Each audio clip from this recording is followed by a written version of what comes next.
Hello. How's it going? It's another day, another stream in fascist America. Welcome to whatever this is, an attempt at providing education, advocacy, and a little common sense in this digital wasteland. I also sometimes talk about culture in a pretentious yet correct way, in my opinion, and also do some dances. My name's Aubri Devashrayee. That was an attempt at adding something to the intro. I don't know if I'll keep it. Maybe I'll only do that for Culture Corner. Anyway, hello. We're going to continue today with headlines. And there are plenty of things that we did not cover yesterday or the day before in the interest of time that I still want to talk about. It is also Banned Book Club. Woo! And we're reading The Bluest Eye by Toni Morrison. It is I haven't read it. But I was just about to say it's an excellent book. I don't have to read it to know that it's an excellent book because Toni Morrison is an exceptional, excellent writer. So, one of my literary heroes, just an incredibly wise, emotionally intelligent human being who understands history and oppression and art and how to alchemize these things into just beautiful literature that we are all gifted with. So I want to show an interview that is with her that is called Toni Morrison on Language, Evil, and the White Gaze. I think this is particularly important to hear what she has to say before we get into the book. And then there is this video called Why I Wrote the Bluest Eye, an interview with Toni Morrison that I also want to watch. And we will learn. We will learn a great deal from Toni. Rest in peace. So, after that, we'll get into the Scarlet Pimpernel once again. Yeah. Going back to Banned Book Club. Sorry, I was distracted for a sec. Going back to Banned Book Club, so we don't have a reading for today. We do have these videos that we're going to watch, and I think this will be a good way to tee up the reading. And also hopefully give a little bit of time to acquire a book. Hello, Tan. Welcome. Hooray! We're reading The Bluest Eye. You're picking up your book tomorrow? I'm excited. I have not read this book. I have read Beloved by Toni Morrison and Jazz, which I'm reading things out of order, and that's not great. But both of those books are incredible. So I'm very excited to read this one. It's been on my reading list for a very long time. It is banned all the time, and it is just great art, which means it's incredibly relevant forever. That's what good art does. And she just knows how to convey things in such a beautiful and impactful way, talking about oppression and resistance, the white gaze. So I'm excited. All right. So since I like to start off with a humorous video, there is this video that I saw by Butterfaces, the account, these two lovely ladies who are comedians. They make some really funny content, and I couldn't remember if I showed this already on a stream, but I think I might have watched it on my own. So either way, it's funny enough that if we already watched it, it's worth watching again. But it is called Every Manic Cancer Dream Girl Movie. And this was a huge theme in like the 2000s, the 2010s. So, yeah, it's very accurate, probably. Well, I mean, I've already seen it, but it is very accurate. Like we have A Walk to Remember, The Fault in Our Stars, Me, Earl, and the Dying Girl, My Sister's Keeper, like so many movies like this that it actually became a genre, which is interesting, kind of concerning, almost fetishizing people dying of cancer, which isn't funny. But yeah, it's just a wild thing to do.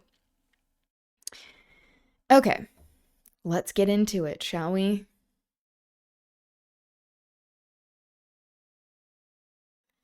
I'm at the dentist and they just said to put you on full blast volume. Oh boy. I better be on my best behavior. I can't guarantee that though. Or with what they're about to hear with this video of manic cancer dream girl movies. But I hope things are going well at the dentist. Let's get one thing clear. This story doesn't have a happy ending.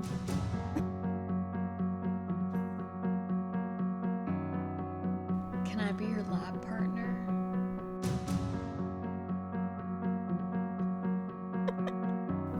You're so stupid. The music.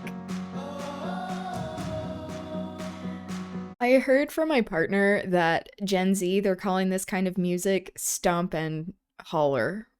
Like millennial stomp and holler music, and that is really accurate and funny to me. Spent your whole day there? Oh my god. I hope everything's okay.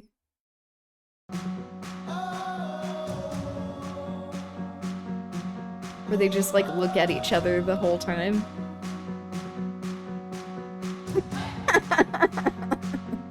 Not getting any work done. They both share an eye hole.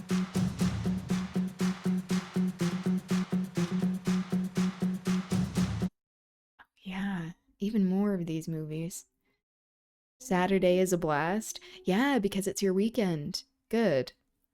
Well, I mean, you're at the dentist as well. Hygienist and doctor got to max out my insurance in a day. Okay, so hopefully, like, meeting your deductible? Or, yeah, am I understanding that correctly? Yeah, hopefully deductible. Okay. Yeah, that's good. Yeah, get everything done while you can, while you're at it. I guess that explains why you're there all day. No out of pocket pay until later. Oh. Yikes. I'm sorry. That's not fun. Jeez.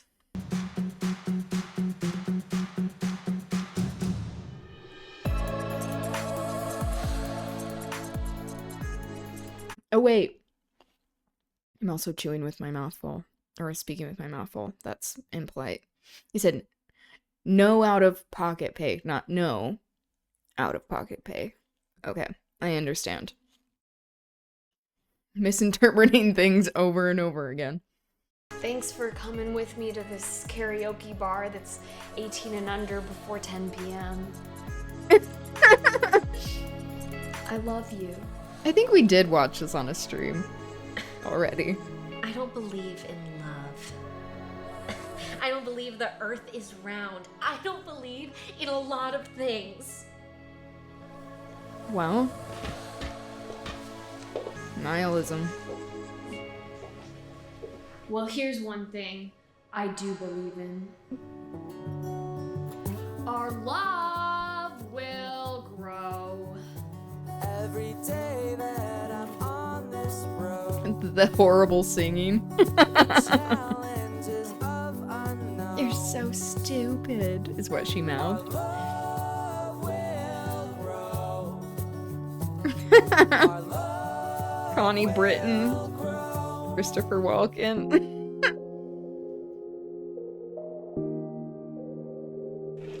Well, it's cancer.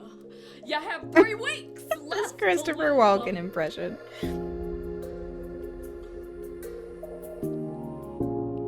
Wow. We got the diagnosis. Everybody's talking about something, our futures and our fate. Yep, we're getting the date. Everybody's fancy thinking date about night. someone to have Again, part of the genre. just today. Oh, that dress is yikes. I can't go to prom anymore. Someone posted on the school blog that I have cancer, and now everyone knows. Wait right here. I mean, Close your eye. they would have figured something is up with you carrying around your oxygen tank, right? But I want you. Even though people shouldn't be announcing that. Open your eyes, stupid. The Fault in Our Stars by John Green. Exactly. Like if you've seen A Walk Have to our own Remember. prom. Or like Me, Earl and the Dying Girl. You're so stupid. Find ourselves strutting water, just waiting for our boat. You're like Taco Bell. I know it's gonna hurt soon, but for now, you just taste so good. What? 'Cause I want you. You were in love with that book in high school. I hadn't read it. I'd only seen the movie. After you. The moon is not a star, but it is also in the sky. Yeah, I love you. And I love Yeah, you have it too. Marry me. you. Have patience. You're so stupid. Expectations. Yes. Felt my first contempt for movie adaptations, losing some secret scenes. Neither of you were ever sick. Yeah, You're I think that would be cancer-free. the correct way to describe it. Oh. I feel like I need to read that just to compare because, you know, the book is always better. And the funny story, there was a first date that I went on and a guy wanted to watch this. He wanted, not this, but he wanted to watch The Fault in Our Stars. And I'm like, that is a weird choice. Like, that's so sad and devastating. Like, maybe using that as an excuse to be like, oh, I can comfort you or something. But, like, what? I don't get that. We shouldn't. Yeah.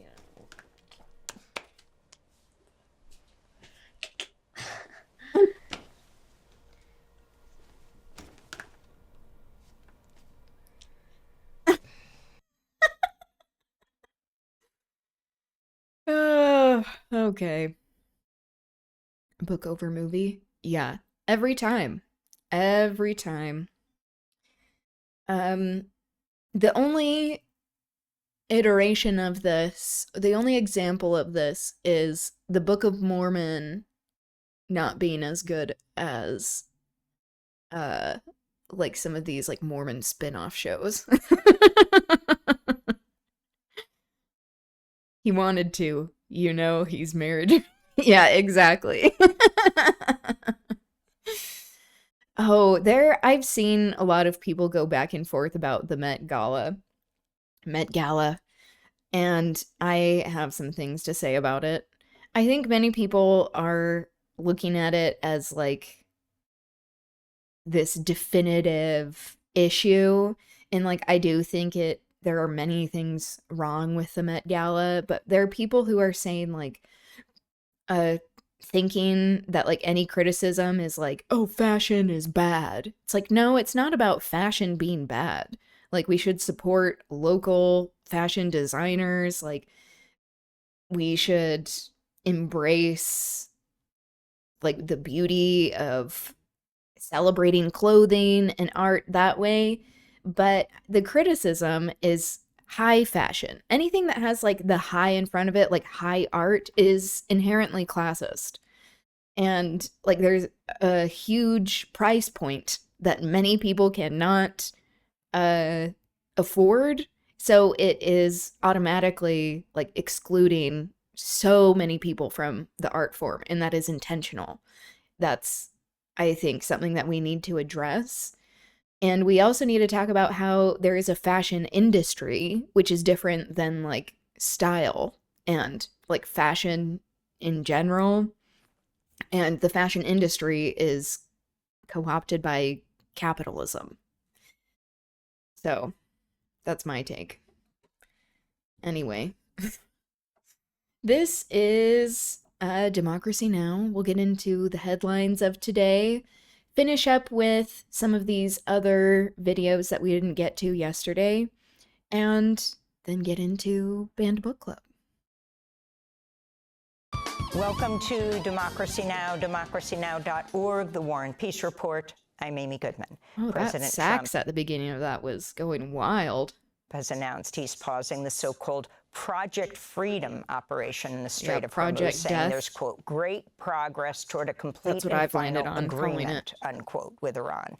U.S. Secretary of State Marco He looks Rubio so said the offensive stage of the U.S.-Israeli rough. war in Iran He looks is so over. rough. Meanwhile, Iranian President Masoud Pezeshkian called U.S. demands impossible, saying Washington expects Iran to submit to unilateral conditions. Oil prices plunged earlier today amidst reports that the U.S. and Iran could reach a deal soon. This comes after a day of intense fighting in the Strait. According to the U.S. military, Iran launched cruise missiles, drones, and small boats at U.S. protected ships, and a South Korean-operated vessel caught fire. President Trump said the U.S. sank 7 small Iranian boats and denied any U.S. warship was struck. Meanwhile, Iranian Foreign Minister Abbas Araghchi held talks with Chinese Foreign Minister Wang Yi in Beijing today. Wang said China is ready to play, quote, a greater role in restoring peace and tranquility to the Middle East, unquote. Well, that's interesting. The husband of Iran's imprisoned human rights activist Narges Mohammadi is speaking out after her hospitalization for severe medical problems. Her family's demanding she be transferred from Zanjan prison to Tehran, where she could receive better medical care, but authorities continue to deny her transfer. Narges Mohammadi has been arrested 13 times and sentenced to a cumulative 31 years in prison. She received the Nobel Peace Prize in 2023 for her advocacy against torture and the death penalty in Iran. This is Narges Mohammadi's husband, Taghi Rahmani. Narges believes in human rights and justice and inequality for women. She sees the struggle for human rights as an ideal and has extraordinary courage. And she has expressed this. She has always had this. Narges, in any situation, works for the improvement of human rights. That is her belief. In Gaza, Israeli strikes killed at least 3 Palestinians, including a 15-year-old, on Tuesday. Gaza health authorities said 1 Palestinian was killed and 2 others were wounded in an airstrike near the Sheikh Radwan neighborhood in Gaza City, while another was killed by Israeli tank shelling in the central part of the besieged strip. A 3rd strike hit a police station in northern Gaza, killing the teenager. Despite the U.S.-brokered so-called ceasefire, Israel's been conducting near-daily attacks on Gaza. At least 830 Palestinians have been killed since the ceasefire took effect in October. This is an eyewitness to the Israeli strike on the police station Tuesday. We suddenly heard a blast. I ran outside and found the police station had been hit. I looked and saw people lying on the ground, martyrs and wounded. I started moving wounded people and putting them in the car. We came here to Al-Shifa Hospital with a martyr. When will the war stop? When will the strikes on us stop? When will the injustice end? Will all of this continue to happen to us? A court in Israel has again extended the detention of 2 members of the Gaza-bound humanitarian aid flotilla that was violently intercepted by Israeli forces in international waters last week. Spanish national Saif Abukeshek and the Brazilian citizen Tiago Avila were among an estimated 175 activists forced off their humanitarian aid ships at gunpoint during Israel's raid on the flotilla. The other activists were taken to a port on the Greek island of Crete. This is a lawyer representing Abukeshek and Avila, who had visible bruises on his face after Israeli soldiers beat him. Yeah, she's the lawyer. We also talked about the detention conditions, which amount to psychological torture, since both Tiago and Saif are being kept in isolation since they were moved to the custody of the Israeli prison services. And are blindfolded each time they are taken out of the cell, even when they go through a medical procedure, which also violates the most basic medical ethical standards. Yeah. Saif Abukeshek and Tiago Avila are being held by Israel with... Look at the difference. Someone who knows that they are innocent, looking straight into the camera, understanding that, like, what they were doing was moral and good, compared to this fucker, this pig next to him. Like, the look on his face of hatred. It's like, what is happening is evil. The unrelenting violence, despite this so-called ceasefire, to continue this genocide is unconscionable. And we see how world powers slowly are starting to come around, especially when it comes to these Western nations. But still, Israel is not being held to account. Without charge. Tiago Avila's mother died yesterday in Brazil. To see our coverage of this story, go to our website, democracynow.org. Jeez. In Britain, 4 Palestine Action activists have been convicted of criminal damage over their involvement in a 2024 protest and raid on a factory operated by the Israeli military firm Elbit. 2 other defendants on the same trial were acquitted. The 4 activists were found guilty Tuesday of smashing up Elbit military equipment. Their legal team said in a statement, quote, "They went into this trial with their heads held high and with the knowledge that no matter the verdict, by destroying Israeli military drones, their action likely saved lives in Palestine," unquote. The British government's banned Palestine Action under its Terrorism Act.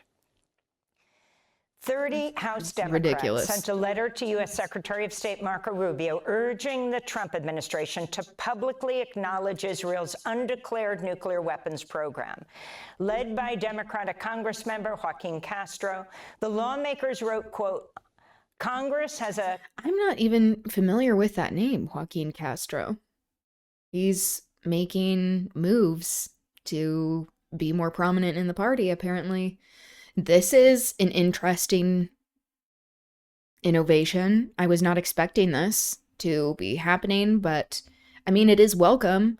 It will probably not happen, the acknowledgement, but yes, Israel has nukes, and under international law, like, should technically not be able to have nukes, but it's like this open secret that the world knows, that this is one of the reasons why they have such impunity, in addition to the backing of the U.S. empire and all of this funding from Western nations. Constitutional responsibility to be fully informed about the nuclear balance in the Middle East, the risk of escalation by any party to this conflict, and the administration's planning and contingencies for such scenarios. We do not believe we've received that information, they wrote.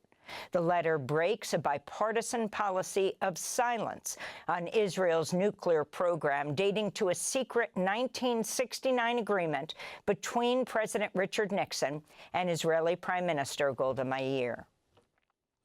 The Pentagon says it launched another strike on a vessel in the Eastern Pacific, killing 3 people Tuesday. The Trump administration once again claimed the vessel was carrying drugs without providing any evidence. Since September, the Pentagon says it's killed at least 190 people in strikes on the boats in the Caribbean and Eastern Pacific. The attacks have been widely condemned as illegal. Yeah, no kidding. Tightening U.S. sanctions on And they Cuba just are keep likely doing the main it. cause for the sharp increase in the island's infant mortality rate from 2018 to 2025. That's according to a new report by the Center for Economic and Policy Research, which found the infant mortality rate in Cuba has increased by 148% and is likely to get worse due to harsher sanctions under President Trump's second term. Infants with cancer have been particularly impacted as hospitals and clinics face extended power blackouts and diminishing medical supplies. CEPR's Director of International Policy, Alexander Main, one of the report's co-authors, said, quote, "The Trump policy of maximum pressure on Cuba has killed a lot of babies. It's highly likely that more babies are dying now and at an even higher rate than last year as a result of the current U.S. blockade targeting Cuba." The U.S.'s desire and actions killing children, or like to kill children, and currently killing children is just unfathomable. And we see how this is mirrored with Israeli policy in targeting children specifically for this ethnic cleansing project of genocide. It is unconscionable. That shouldn't have to be said.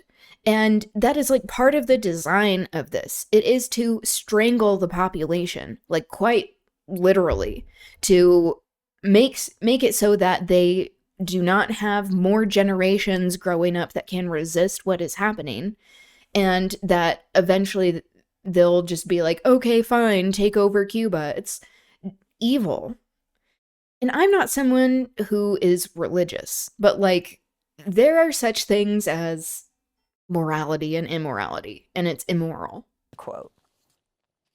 The Guardian reports ICE has hired a private security company accused of torture, forced disappearances, and child abuse to help track down undocumented immigrant children who came to the United States alone. MVM is a security contractor based in Ashburn, Virginia, that abducted and transported immigrant children under the Trump administration's first-term family separation policy. The company's been at the center of legal turmoil over reports of child abuse, including detaining children in a vacant office building in Phoenix, Arizona, for weeks in 2018.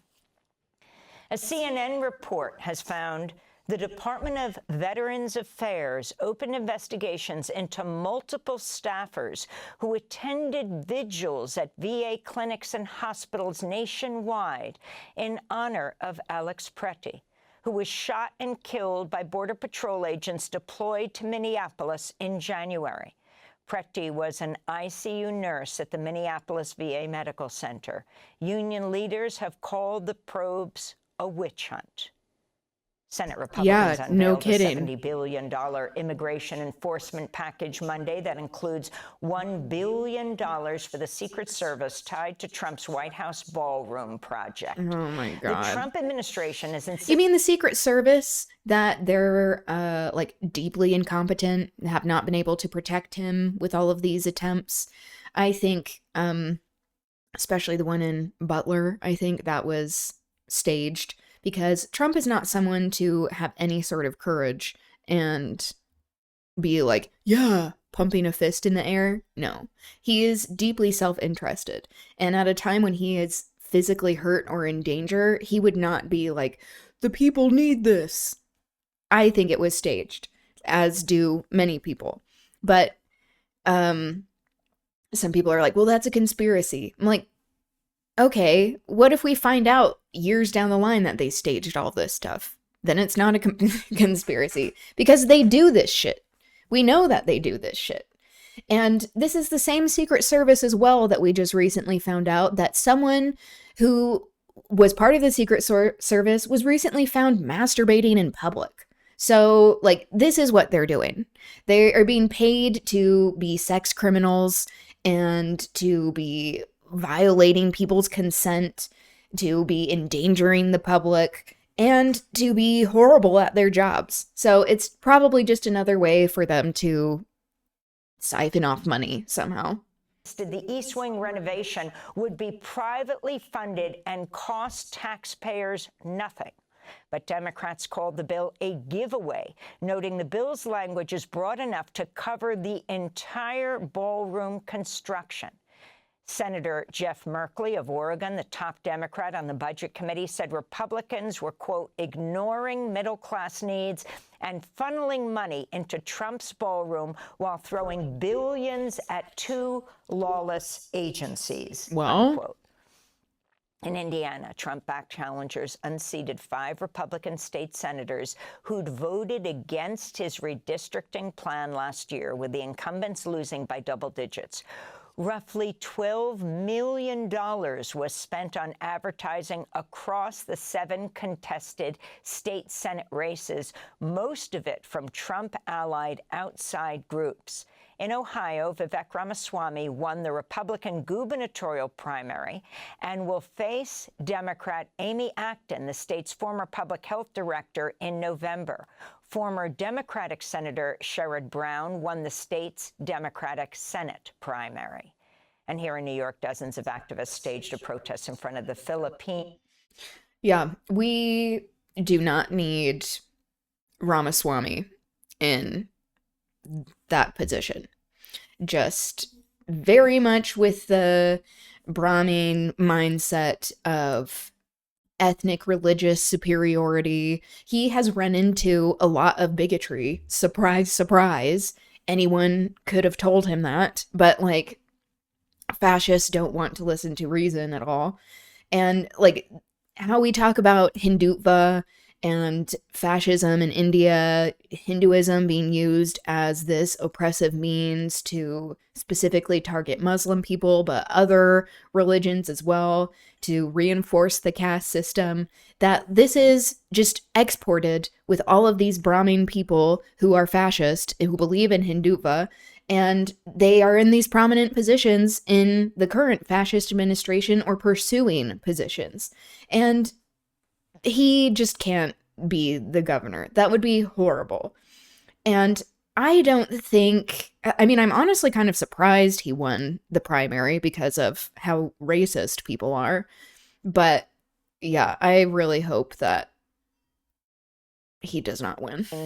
Consulate calling for an investigation into the killing of 19 people, including a journalist and 2 Filipino Americans in the province of Negros. The Filipino Army claims those killed are suspected members of New People's Army, an armed wing of the Communist Party of the Philippines. This is Andan Bonifacio of the group Bayan USA speaking to Democracy Now! Negros is an island that has long been plagued by a lot of different social problems. Landlessness, exploitation of sugarcane workers, and for that reason, a lot of the communities there have been fighting back and have been organizing, protesting for their rights, and it's inspired many, many people to go to Negros, to integrate with those communities, to live with them. And those are some of the headlines. This is Democracy Now!, democracynow.org, The War and Peace Report. I'm Amy Goodman. Thanks for watching Democracy Now! On YouTube. Subscribe to the channel and turn on notifications.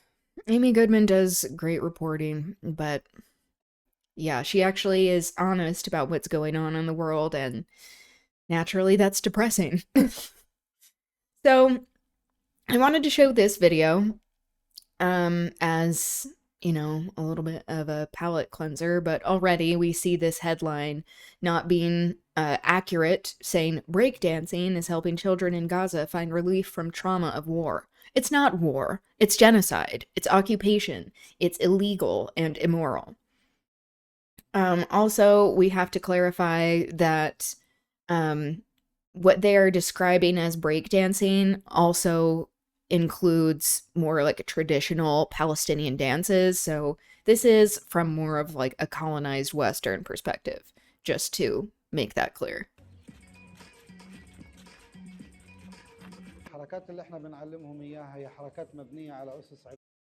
The movements we teach them are based on scientific principles that primarily help the child with psychological release.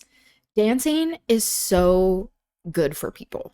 It has been known to improve, just like physical health, like digestion, moving around, like being active, but also with mental health. And it involves like pro-social behavior of like engaging with other groups of people.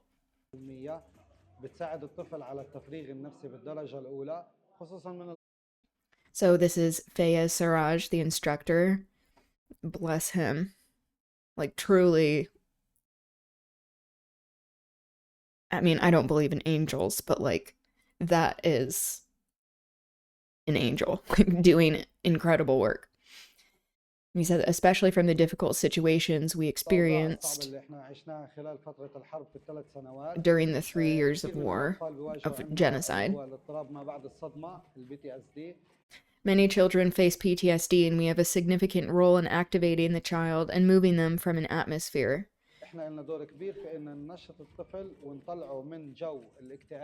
of depression and frustration to one of joy and human interaction. They're so good, too!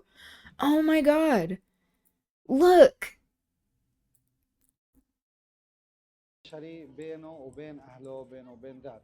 Wow.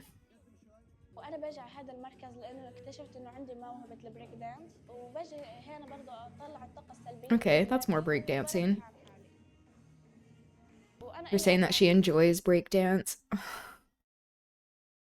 Yeah. Like actually having moments of joy. Joy is an act of resistance. The captains who were with me and stood by me a lot, they helped me as I started from scratch to succeed.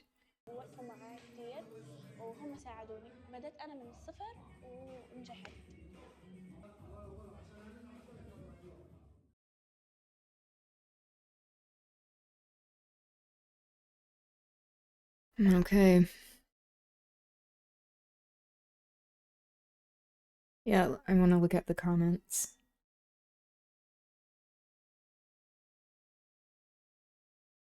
Calling the genocide a war is most disgusting and disgraceful. Yeah, exactly.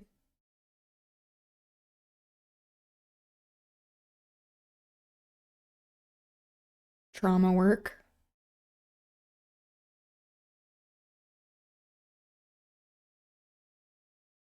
Okay. So, also, with some more positive news, this happened in February, but I wanted to cover it, that there was a general strike in India that, I mean, there still are a lot of deplorable working conditions for people as a result of the caste system and colonization that continues because of exploitation. But there were 300 million people who were on strike. This just goes to show how many people there are in India. It is so populated. But yeah, this is necessary. And I'm excited to learn more because I don't know a lot about it. This is we apologize for positive leftist news. Oh, whoops. That I recently subscribed to because I need that. We apologize for interrupting your doom scrolling. Now, for some positive leftist news. PLN is a member of Means TV, a worker-owned socialist streaming platform. Stay tuned until the end of the episode for a special 20% discount offer from Means TV, and find the discount link and code in the description box below. That's cool. Dock workers at 21 major ports across Europe and the Mediterranean shut down operations under the banner "Port Workers Do Not Work for War." Their coordinated strike blocked arms shipments and demanded a full trade and weapons embargo on Israel, marking a significant escalation of labor's direct challenge to the war economy. Backed by the World Federation of Trade Unions, the action to... Yep. I think this is what is going to make a difference in stopping the industrial war complex, the genocide, the U.S. imperialist expansion along with Israel, and that we need a global strike. Announced a system that devastates countries and their people, putting global peace at risk while eroding wages, rights, and health and safety protections and worsening working conditions. Unions vowed to keep ports as places of peace, free from any involvement in war. In Greece, the All Workers Militant Front and the Piraeus Regional Union led a 24-hour strike, linking anti-war resistance to the class struggle at home. Marchers declared the new democracy government, together with the other EU and NATO parties, is dragging our people into imperialist war fronts, calling on us to get used to coffins. Enough is enough. No more policies that gamble our lives for the profits of the few. In Italy, the Unioni Sindacali di Base helped stop 4 ships bound for Israel. Fierce. This event demonstrates how international solidarity and mobilization among workers can block the logistics of war and genocide, the union stated. As the All Workers Militant Front concluded, power lies with the workers. The solution lies in organized struggle, solidarity, and confrontation with employers and their state. Absolutely. In a stunning defeat for the UK government, the High Court has ruled the ban on Palestine action disproportionate and unlawful, condemning the use of anti-terror legislation against a protest movement. Judges found a very significant interference with freedoms. So this is a combination video. It seems it's not just about India. Leftist news roundup. Whoops. But since then, the state of Britain has not been ramping down their efforts at all when it comes to Palestine action. Of speech and assembly, and made clear the group's actions did not reach the scale required to justify prescription. Huda Amouri, co-founder of Palestine Action and the claimant who brought the case, hailed it as a monumental victory. She argued the ban followed the group's effective disruption of Elbit systems, saying the case was about property damage, not violence against people. UN Rapporteur Ben Saul said accepting the ruling would stop further action against those who had legitimately expressed their beliefs and require apologies to those stigmatized as terrorists.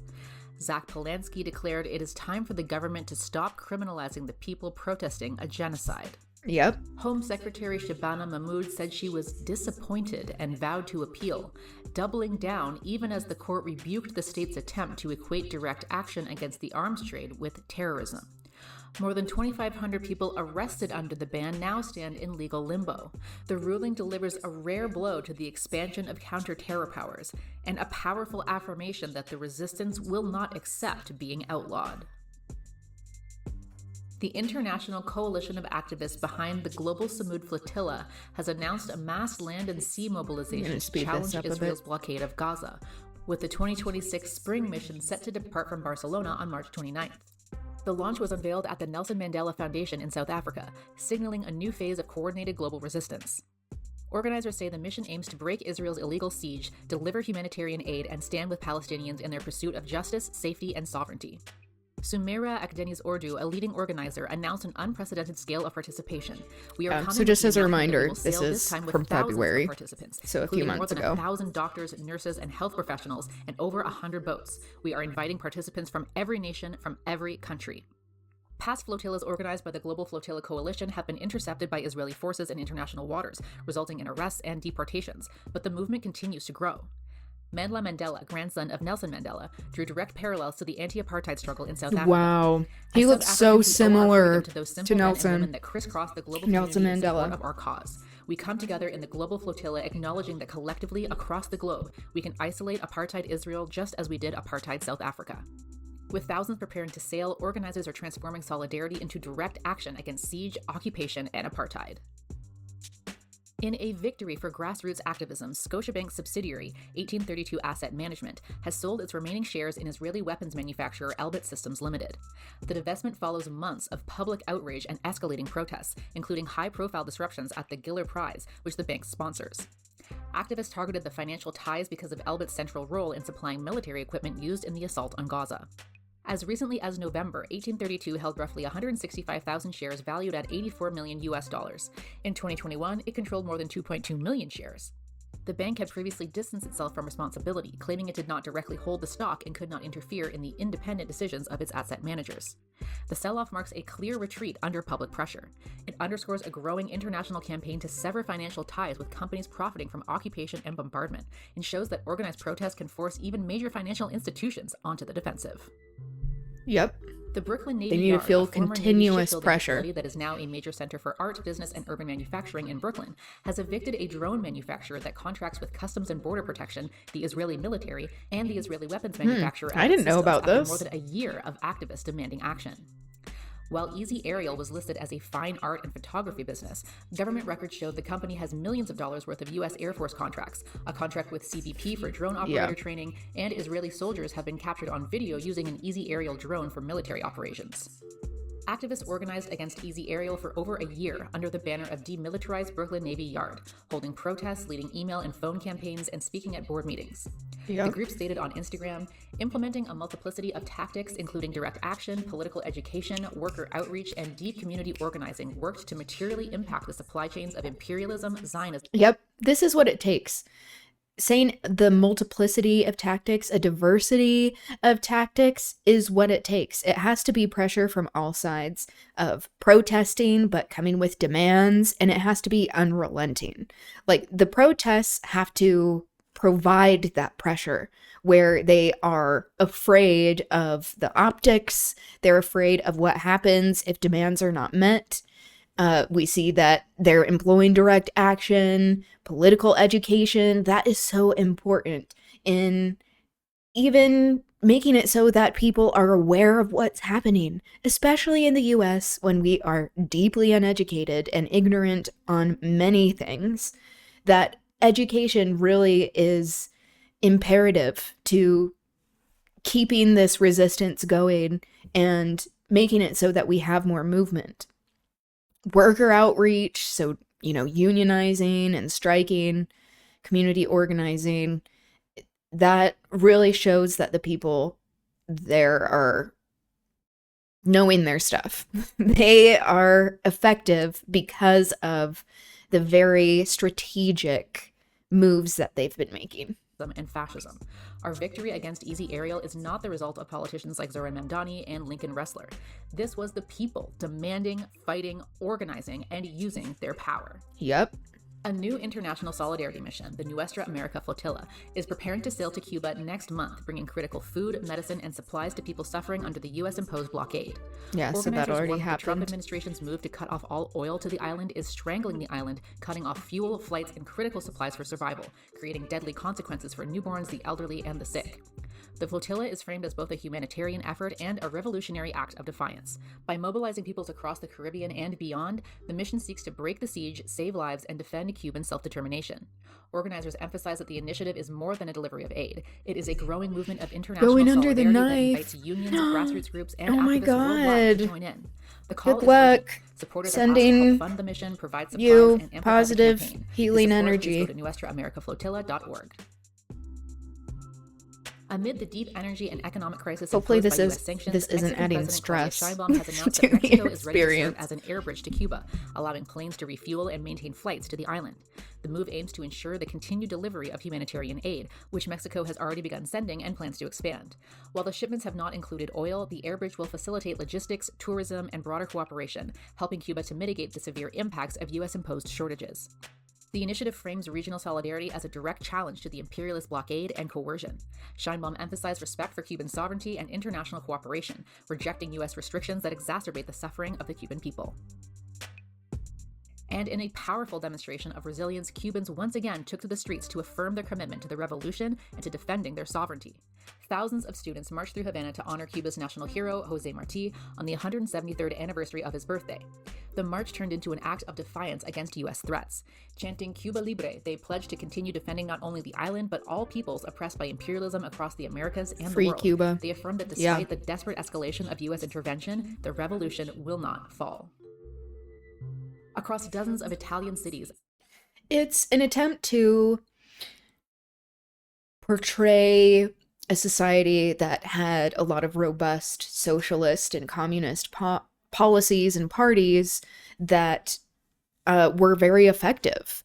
And it's trying to show that it isn't effective because of the US sanctions, and also trying to create this like enemy that people are fighting against. We know that it's extremely racist and xenophobic, but also how there is this larger project of capitalism trying to squash anything that could even remotely look like a thriving society without capitalism. A powerful wave of solidarity has surged in support of the Bolivarian Republic of Venezuela, uniting students, youth, and grassroots organizations in a massive internationalist response to U.S. imperialist aggression. Demonstrations demanded the immediate release of Nicolas Maduro and his wife Celia Flores following their capture by U.S. forces, and stood defiantly against foreign interference in Venezuela's sovereignty. Organized under the banner Bring Them Home, these actions marked an escalation toward a national assembly in Rome and the launch of permanent mobilization against war and rearmament, tying the struggle in Venezuela to broader battles against imperial domination. Italy's solidarity movement has not only denounced the U.S. assault, but also denounced the broader imperialist strategy targeting Latin American nations. Organizers emphasize that the ambition of U.S. power does not stop at Venezuela, but seeks to turn all of Latin America into extractive zones for global capital, from oil to freshwater, and transform working peoples into disposable labor. Demonstrations underline that resistance is unwavering. Latin American peoples and their allies refuse to bow to imperialist demands, as shown by massive crowds in Caracas and the echoing mobilizations abroad. The actions in Italy are part of a growing movement refusing to accept imperialist violence. In an incredible show of strength, 300 million workers, farmers, and students mobilized across India on February 12th, shutting down coal fields, factories, refineries, banks, and transport networks in a massive general strike against the ultra-right Modi government. The strike, called jointly by major trade unions and farmers' organizations, was a direct challenge to anti-people policies, including 4 new labor codes, a pro-corporate Rural Employment Act, and trade deals with the US and the EU that threaten national sovereignty and farmers' livelihoods. Coordinated by the central trade unions and supported by farmers groups like the Samyukta Kisan Sabha and All India Agricultural Workers Union, the strike demonstrated unprecedented worker-peasant unity. Millions of farmers and agricultural laborers marched at district headquarters and village centers, while workers defied attempts by factory owners and security forces to disrupt the strike. Students, women's organizations, and other... Is worker-peasant, like, solidarity, that's a common term? I feel like that's demeaning, especially when we're talking about India and these nations that have been ravaged by colonizers. I'm going to look that up. Civil society groups also joined the mobilization, creating a broad front against the government's pro-corporate and anti-people agenda.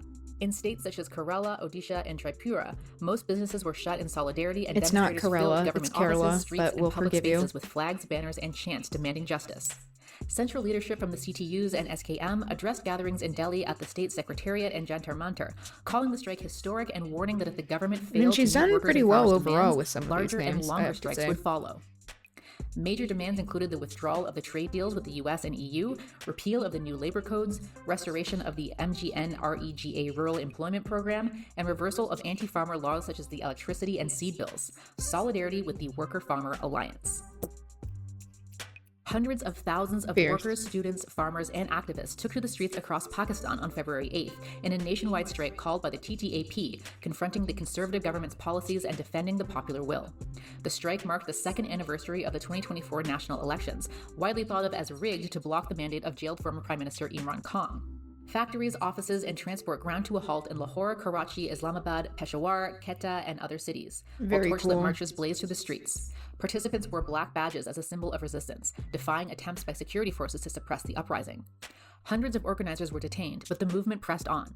The demands were clear: the withdrawal of all false cases against Imran Khan, the immediate release of political prisoners, an end to assault on democratic freedoms, and the exposure of government corruption. Organizers declared that the strike was only the beginning, warning the government that the people will not be silenced by repression. Protesters also demanded the country's withdrawal from the farcical US-dominated Board of Peace for Gaza, a scheme widely rejected for privileging Israel and bypassing Palestinian representation. Leaders tied the fight for domestic democracy to the global struggle against imperialist domination, insisting that Pakistan will not serve as a tool of US hegemony or war. That oxymoron. The strike revealed a powerful unity between workers, Emphasis farmers, on the students, moron. and activists, signaling the rise of a united movement prepared to challenge oppressive governance and foreign intervention at every level. In a cathartic act of defiance, a group calling itself Robin des Ruelles, Robins of the Alleys, claimed responsibility for another politically motivated robbery of a Montreal grocery store this month. Around 60 masked activists, some wearing feathers in their hats, seized thousands of dollars worth of food from a Rochelle berry store and redistributed it to community fridges and the front steps of feathers in their housing, hats, very Robin challenging Hood. the hoarding of resources by corporate elites. The group framed their action, which we read a little bit ago for our literature story time. There's a reason why the story of Robin Hood is completely misinterpreted most of the time, and people do not understand it, or it is suppressed in the commercial entertainment world, and that's for a reason. It's because Robin Hood advocated for progressive taxes and communities having a say in how policies are rolled out, and having democratic leaders be chosen, that there is dignity offered to all. Yeah, that seems to go against many of the industries and all of their hierarchies. As a response to a system that starves the many to enrich the few. Robin des Ruelles specifically denounced Sobeys, its parent company Empire Company Limited, and CEO Pierre Saint Laurent, highlighting the extreme wealth accumulation of a few while millions struggle for survival. The activists' previous actions, including a December robbery performed in Santa and elf costumes, signal the emergence of a new wave of direct action targeting food injustice. On social media, they argue that the real thieves are the supermarket corporations who use inflation as a pretext to raise prices and make record profits while people struggle to afford essentials. Canada's inflation rate stayed flat in November, but grocery prices grew at the fastest pace in nearly 2 years. They declared that a handful of corporations are holding our basic needs hostage. The public response to the group's actions has been overwhelmingly positive, demonstrating that workers across the country I wonder have had why. enough of the corporate Maybe theft because of our people well-being and futures. More actions understand are expected to follow. the reasoning. They're hurting. After 4 days of militant action on the picket lines, San Francisco teachers won a decisive victory against the city schools district, securing fully employer-paid family health care benefits and significant wage increases. The strike demonstrated the power of organized labor and collective action, forcing the district to meet key demands. Teachers called a mass march down the Embarcadero to City Hall during the strike, which drew more than 20,000 people. The union stated this strike allowed us to imagine our schools and classrooms as they should be, with staffing levels high enough that our students can learn and thrive. This is a foundation for a stable district. It was our enduring collective power over 11 months of bargaining before and during the strike that forced SFUSD to prioritize students and educators, and it is our enduring collective power that will ensure that they continue to do so. In a city with historic wealth disparities, our wins tonight have reverberations beyond our classrooms, schools, and city. A growing movement in the United States is turning to tax refusal as a form of civil disobedience. The national tax strike calls on citizens to withhold federal income taxes as a direct response to what organizers describe as a constitutional crisis, government overreach, and corruption prioritizing private interests over public needs. Participants aim to pressure Congress to protect civil liberties and ensure the most people ever who have refused to pay taxes. Government accountability. The movement encourages participants to delay tax payments, support those facing penalties through a community penalty fund, and organize locally to spread awareness. Organizers argue that refusing to fund the government's abuses is a legitimate act of protest. Anyone interested can learn more at taxstrike.info. In Minneapolis, residents confronted ICE agents when community members spotted them eating at a local Mexican restaurant, blowing whistles and rallying neighbors to warn each other and drive the agents out of the parking lot. This local defiance is part of a larger wave of resistance to unchecked federal brutality. Across the city, people have organized to challenge the presence of heavily armed federal agents imposing fear and violence on immigrant and working class communities. Activists have developed networks to monitor, confront, and shut down ICE operations. This grassroots movement refuses to let federal agents operate unchecked on the streets of Minneapolis or anywhere else. Europe's governing bodies took a historic step this month as the Okay. I did look this up, worker peasant, and this is a common term. Also translated as workers and peasants, Red Militia is a paramilitary force in North Korea, serves as the largest civil defense force in North Korea. But I think this is also a term that's used among people with Leninist, Marxist leanings. So there we go. European Parliament passed a resolution declaring that trans women are women, demanding full recognition, inclusion, and equality within EU policy. I mean, there shouldn't have to be a resolution. Like, that should just be accepted, but erasure and discrimination. That's good. That trans women must be treated as full members of society in law, services, and protections. It signals a growing movement across Europe to dismantle cisnormative and patriarchal structures, linking gender liberation to broader struggles for justice and equality. Yeah, I love that. And we have to be clear that trans women are disproportionately affected by violence, especially trans women of color, particularly trans women who are Black and Indigenous. And especially in this moment in fascist America, trans women who are being racially profiled by ICE and brutalized and sent to these concentration camps that they're calling detainment centers. But so they're on the receiving end of most of this violence. But we also have to acknowledge as well that this happens to other kinds of trans people, such as trans men, non-binary people, people who are gender non-conforming, which not every non-binary person identifies as trans, but often, whether they identify as trans or not, can be treated as other trans people are treated. So being a non-binary person, I identify as trans. Technically Hidra, which is a third gender in many Desi cultures that Hinduism has tried to claim is like part of Hindu society. I mean, it has had sacred roles in Hinduism before, but this is a consistent theme with many cultures, especially indigenous cultures, where we see how there is gender expansiveness and acceptance and even reverence. And there is a reason why this cis, heteronormative, patriarchal system that's capitalist and colonizing is very intent on erasing references to our existence, because it undermines their larger project. They have to keep up this system of heteronormative patriarchy and ableism in order to make it so that they can control people more. This victory is a reminder that organized struggle, solidarity, and political pressure can force institutions to recognize the humanity of those long denied it. If you have good news from the current month, please send your stories to mexi@protonmail.com. As mentioned, we have a special offer for viewers from Means TV, which is a worker-owned cooperative dedicated to supporting and producing anti-capitalist. Which this is cool. Although I do have to say this ad like looks kind of scammy. Like harkening back to like the early 2000s like PC laptop stuff. So yeah, if you're interested in this streaming service, I need to check it out more. I'll be doing that. Okay. So this is something that we started to go over yesterday. I wanted to get some of those like the more recent headlines, catch up on what's happening in India. Oh wait, I mixed up the order. Okay, we'll get to that in just a sec. This is continuing the through line of talking about India and organizing. This came out 4 days ago, so it is not the most recent thing, but especially when it comes to talking about the resistance and like the vast network of organizing that happens in India, I really appreciate that they're covering it on Democracy Now! And the video is called A People's History of Invisible India, journalist Neha Dixit on dire state of workers' rights. Now, democracynow.org. This is Democracy Now!, democracynow.org. I'm Amy Goodman in Boston. Juan Gonzalez is in Chicago. We continue our May Day coverage with a look now at the state of worker rights and freedoms in the world's most populous country, India. Pressure on fuel supplies from the war in Iran has deepened the cost of living crisis across India, and labor unrest is on the rise.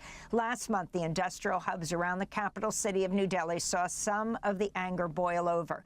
In mid-April, tens of thousands of workers from dozens of factories blocked roads to demand a fair wage and better working conditions. Some of the protests turned violent, were met with a brutal police crackdown on protesters and labor leaders. Most of the workers who struck were non-unionized contract workers in small factories producing electronics, garments, auto parts. Many are non-unionized who live in cramped quarters on the edge of the city intentional, and work 12-hour so that they days, can keep the 7 days a week exploitation for about $120 a month. continuing. Wages that have gone unchanged for years. Here are the voices of two workers from the protest just outside Delhi last month. Our salary should be increased to $214 a month. We should at least get this much. Only then can we sustain ourselves. Otherwise, this protest will continue.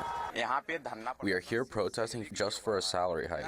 All the workers were protesting here peacefully. However, the police personnel charged on us. Now, if that happens, you have to do How often something that to happens? protect and defend yourself, right?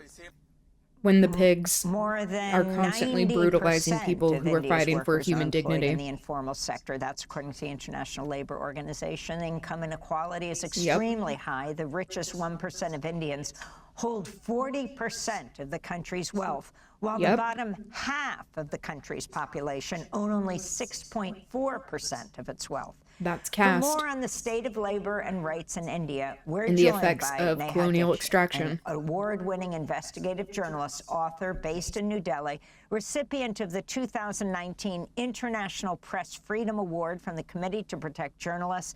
Her book is titled The Many Lives of Sayeda X, A People's History of Invisible India.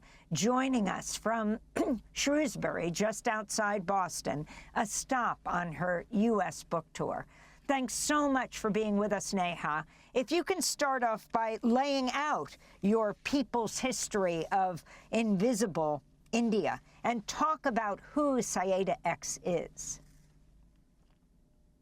Thank you so much, Amy, and I'm really happy that Democracy Now! Is covering May Day and labor unrest, because increasingly all over the world, journalists like me struggle with putting stories around labor in the mainstream media. My book, The Many Lives of Sayeda X, is about a migrant working class woman in Delhi who was displaced by sectarian violence. And in the last 30 years, she's done 50 jobs, never managing to make more than 1/5 of the daily wage.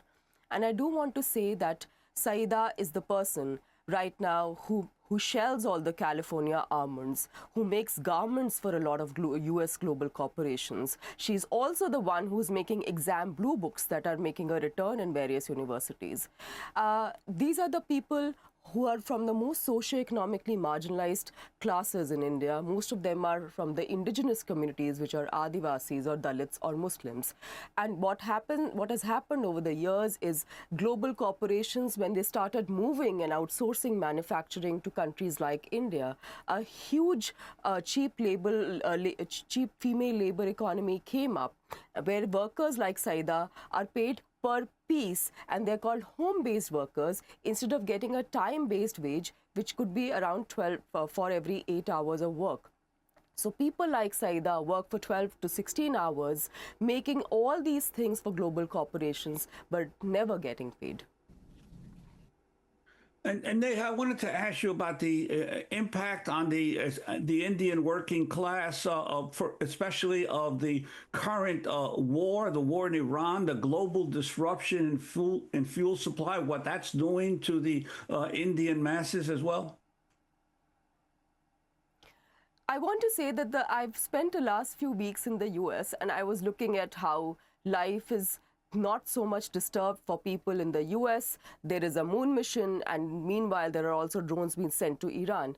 And how it is affecting people in India is because increasingly there's a shortage of cooking gas, which is LPG. What it has done is it has affected workers across sectors. So textile sector is ceramics, automobile, electronic parts. All these sectors are affected. That has also meant that migrant workers who cannot access cooking gas, and most of them do not have the documents to access cooking gas from the formal places. So they have to rely on the black market, and which is why that is leading to a lot of starvation, people not being able to cook. And that some estimates tell us that almost more than 3 million workers will be pushed into acute poverty by this crisis. And what has also happened is this has led to reverse migration.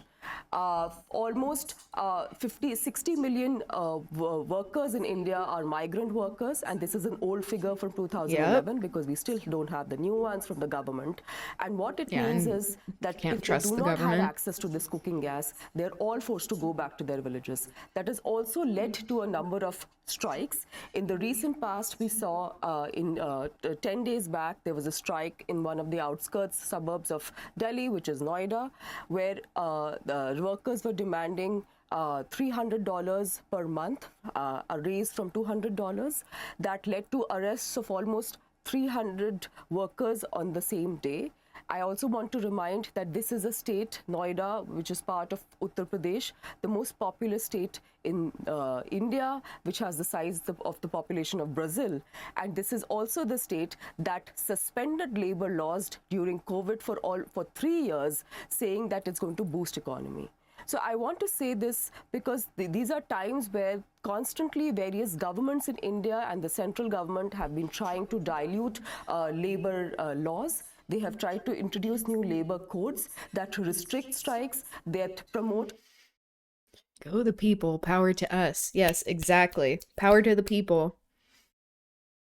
I strongly feel about the word hydra.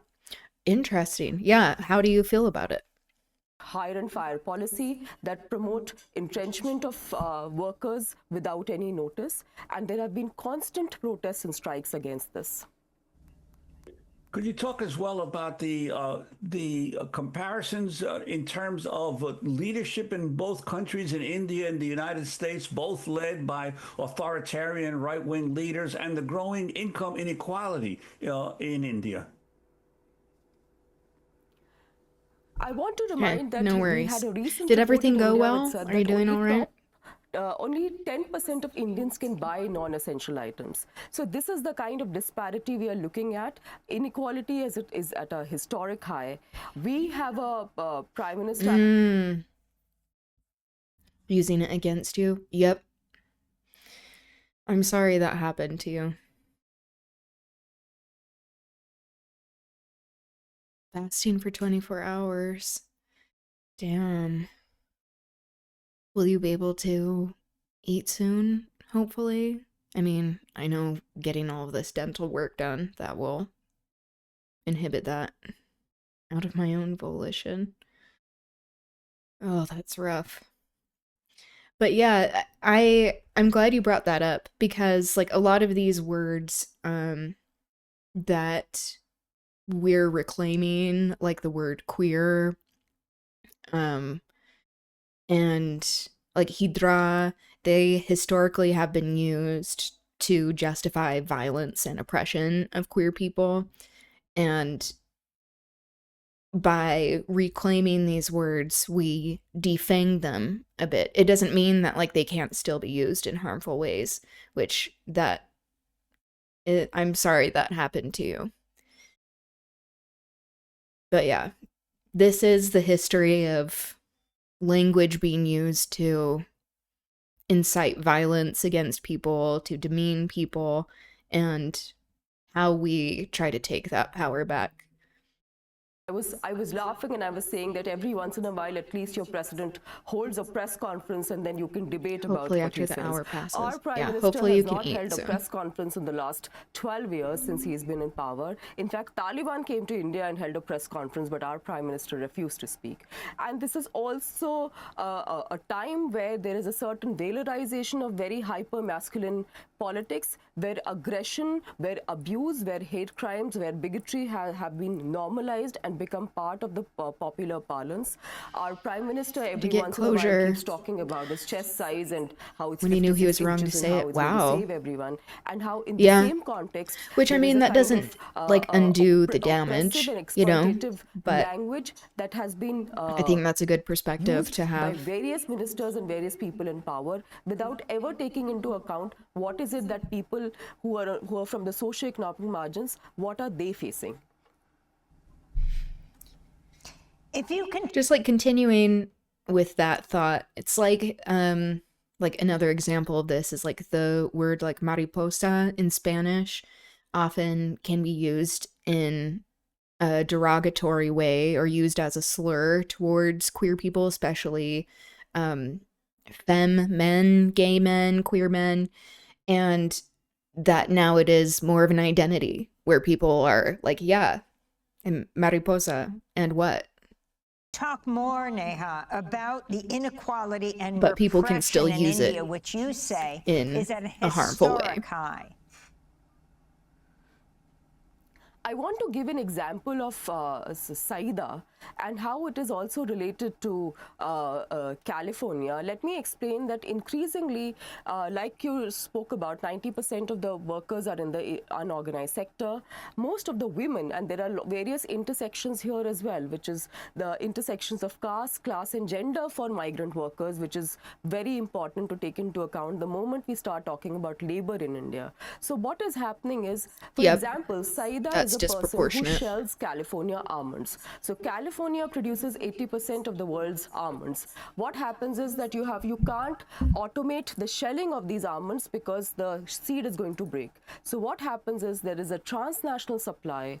The California almonds go to the suppliers, contractors, subcontractors, and then to piece rate workers like Saida. So for a 23 kg bag, they are paid $0.50, and then expert workers like Saida, if they work for 12 to 16 hours, they get $1, and that same 2 bags generate a profit of $100 for the suppliers. And I've written that there's a joke amongst almond women workers who shell California almonds in India, is that they learn to eat with spoons. And we were talking about it in the context of recently when the Mamdani campaign happened and he was lampooned for eating with his hands. Why women in India are learning to eat with spoons because of these global corporations is because when they have to shell the almonds, they have to soak it in chemicals and acid, and while peeling it, their fingertips corrode, and which is why they cannot eat with their bare hands, and so they have to eat with spoons. Why I'm giving you this example is because more and more work is shifting towards piece rate work, towards gig work, and that is a direct assault on culture as well, not only just like the human body and how people have to be in these deplorable conditions, these working conditions that they're not protected under, that is serving capital that has no care for humanity and people's well-being. But it also is a way to make it so people can't eat with their hands, which is very desi, and that is like very connected to culture and to cuisine, that is making it so people are forced to adopt these Western means of eating their food.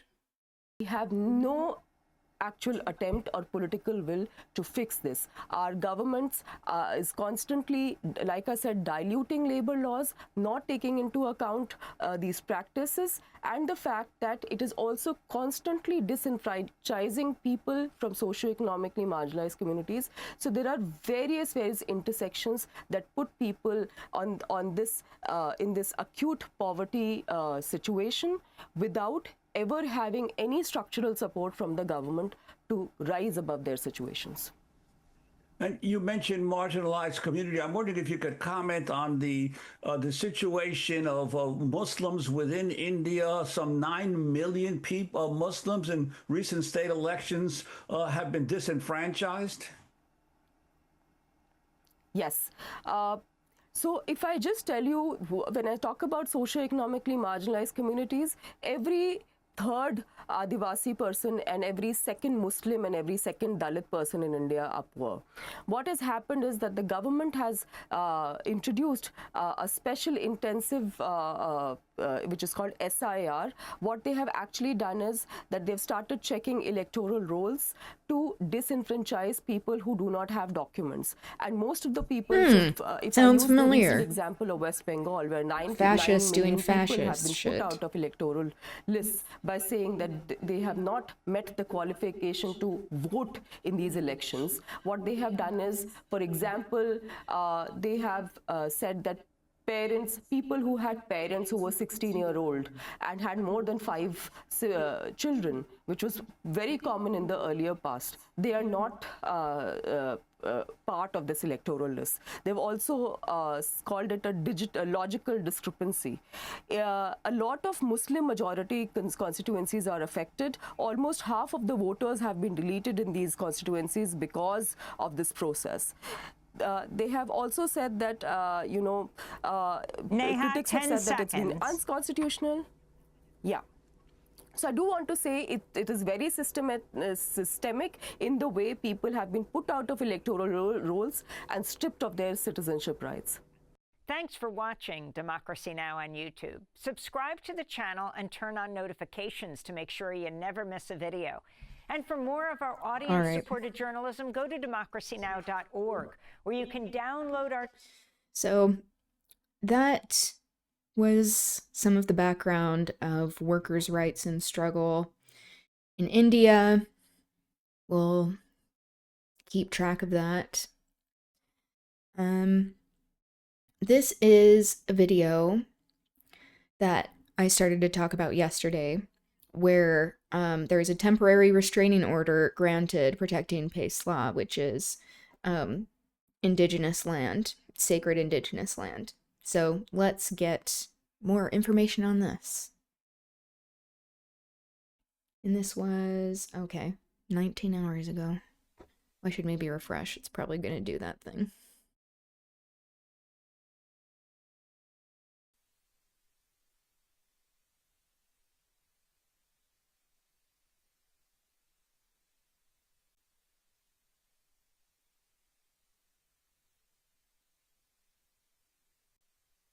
The sound not working? For them, at least? Okay, we are live. Hello relatives, we greet you with a good heart this evening.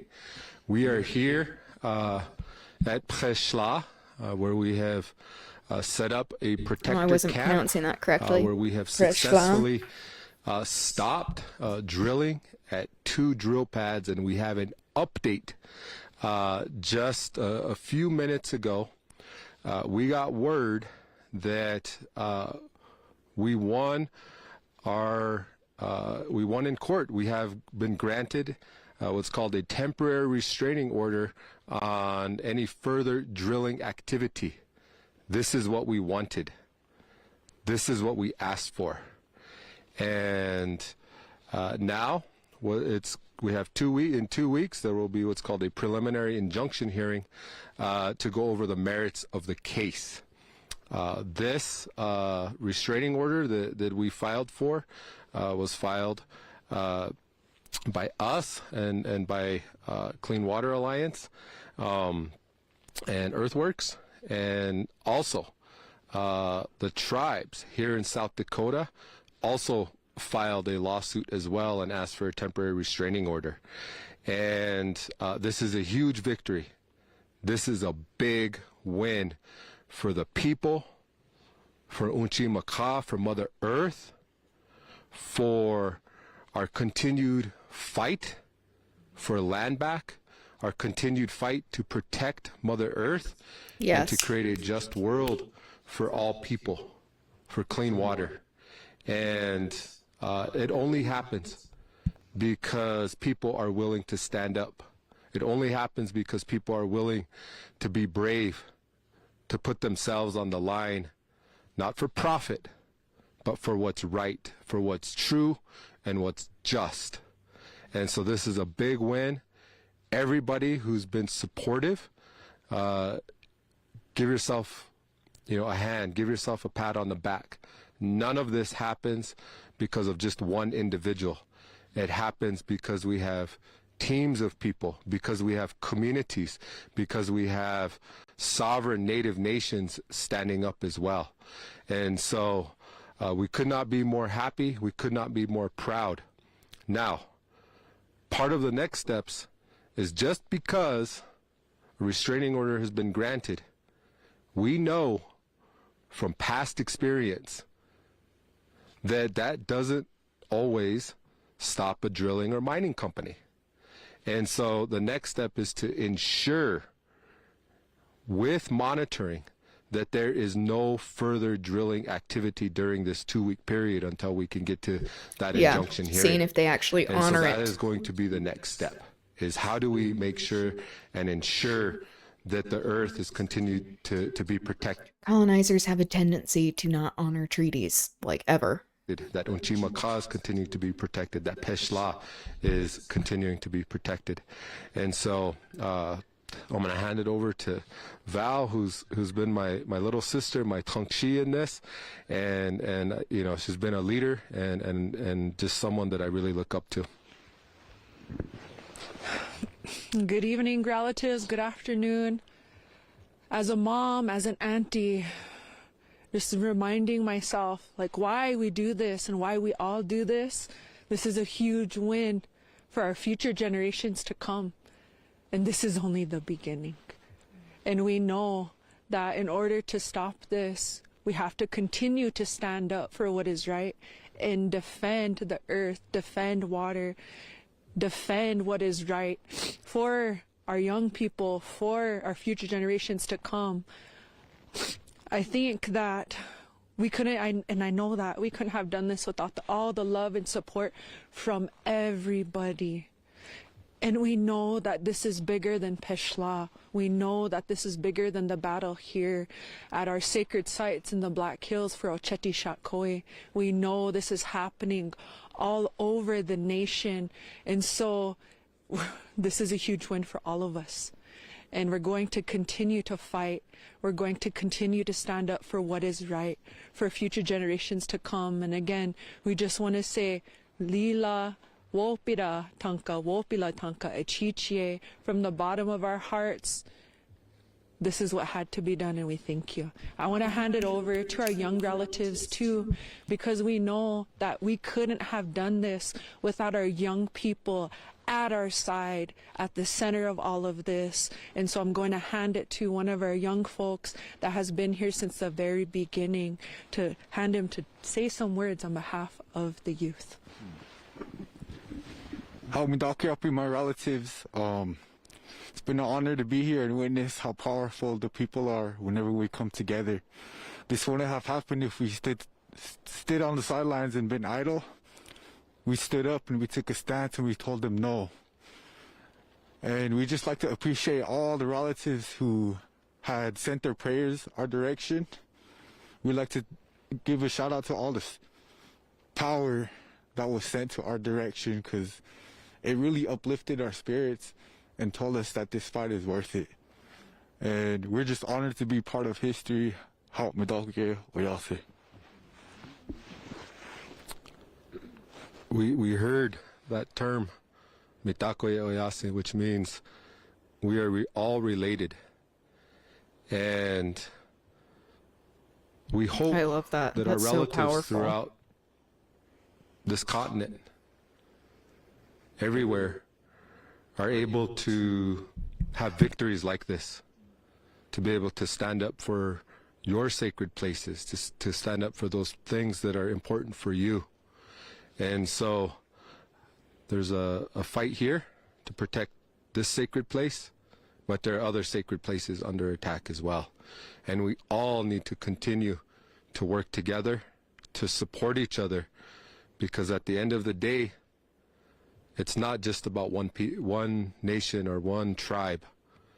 It's about all of us as human beings, including for our non-tribal relatives as well too, because this is not just about protecting a sacred ceremonial place.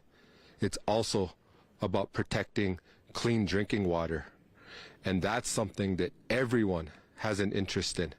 And so we invite people from all over. We invite people who are a part of this community to continue to fight for clean drinking water and to protect the sanctity and the integrity of the sacred Black Hills. Wopila, thank you.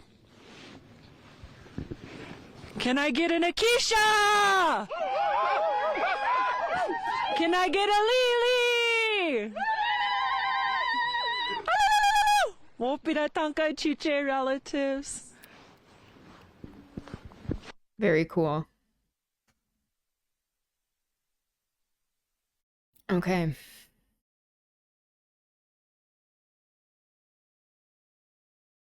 Continuing. This is a video that people have said that I should watch. It is Mr. Beast is what Marx warned us about. So, Actually, no. I'm going to skip the order of this.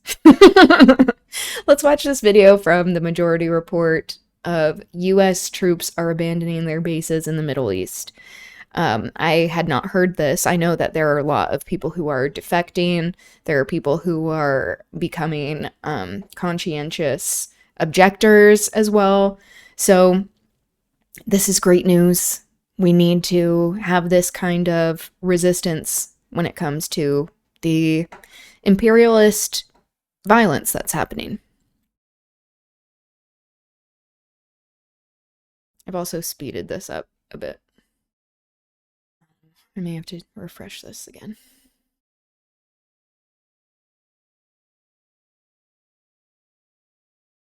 The UAE says that Iran has resumed attacks as the U.S.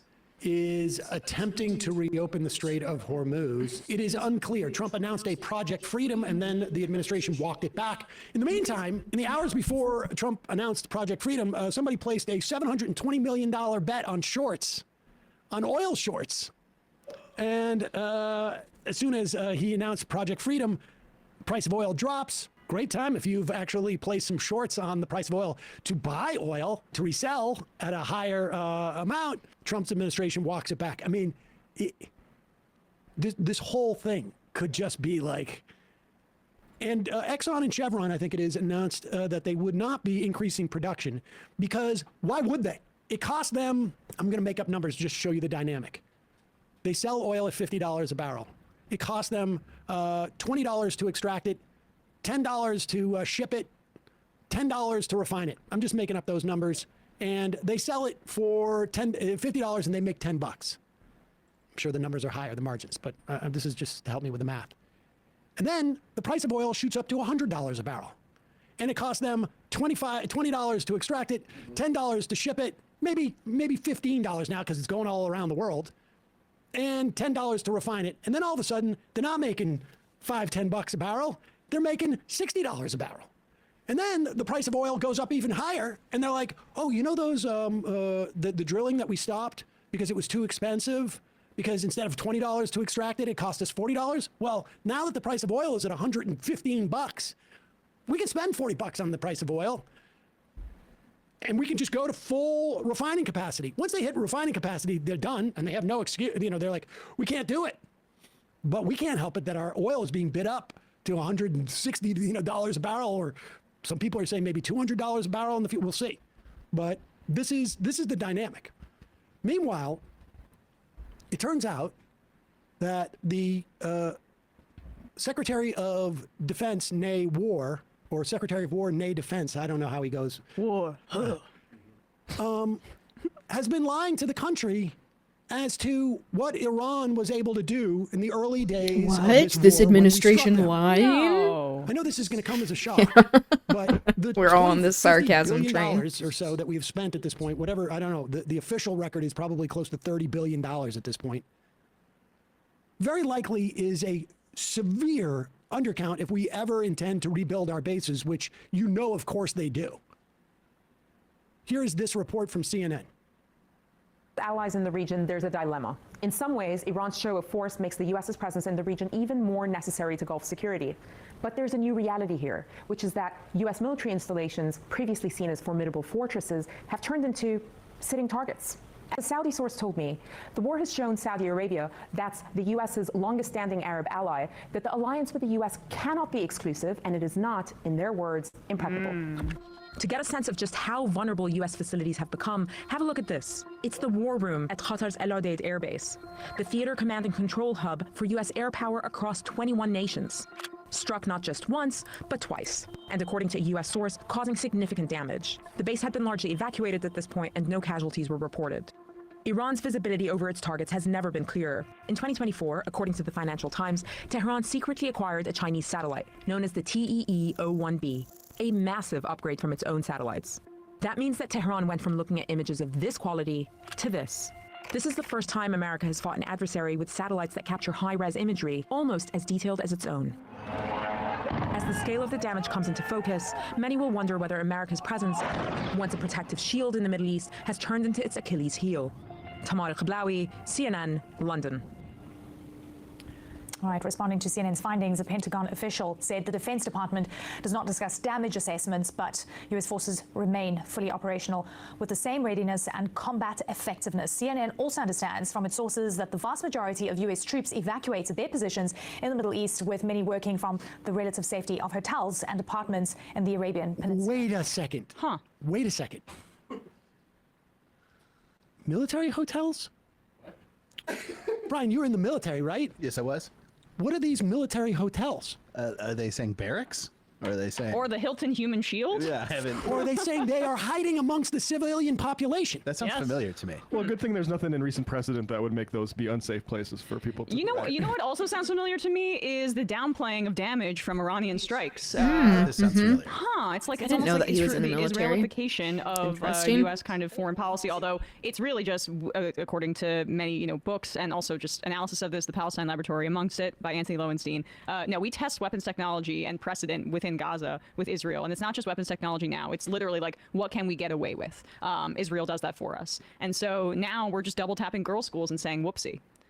But I mean, they've lied about a few different things. Crystal Ball came on and speculated, and I think with a lot of good evidence and reason behind it, that the airman that was resurrected on Easter, Yeah, Jesus Christ. exactly right, was not there for what the They were trying was the saying. uranium recovery stuff that was foolhardy from the beginning, and it went Right. poorly, and then they had to cover their ass. Yes, and then they also trickled out the deaths on the bases that were initially reported that they denied, and then they were like, okay, actually these people died. And now, they're claiming I that... saw Pat Ryan question Hegseth about one of those bases where there was absolutely no defenses, and six servicemen died. And they're now claiming, that Iran didn't strike this ship, which Iran is claiming that they did, and I saw that the British have confirmed it as well. So they're just trying to cover up the fact that Iran is continuously humiliating the United States. And Trump keeps looking for... I saw Trita Parsi describe it in his book, or in his article about how Trump keeps looking for this silver bullet that's going to bring the Iranians to heel, and it just has not happened yet. And once again, the administration's closure of the Strait of Hormuz, it's benefiting Iran because they are trying to. It's still, even if Iran is temporarily taking a hit and they can't export all the oil that they want, it still is limiting global supply, which is what Iran wants to do to make the West feel pain, so this doesn't happen again. So it's just lies on top of lies about this stuff. But the more morale gets worse, we're going to see more of these leaks about how they're lying to the press about what the damage looks like. Hey, folks, don't forget to hit the subscribe button and check. Okay. So there's that update. All right, now we'll get to this Mr. Beast video that has been in the works, me saying I'm going to watch it for about a week now. We're doing it now. I'm also going to speed this one up because I want to give enough time to Toni Morrison. That is the priority. 1867, a bearded philosopher named Karl Marx sits in... Oh boy. I should have known. I should have known.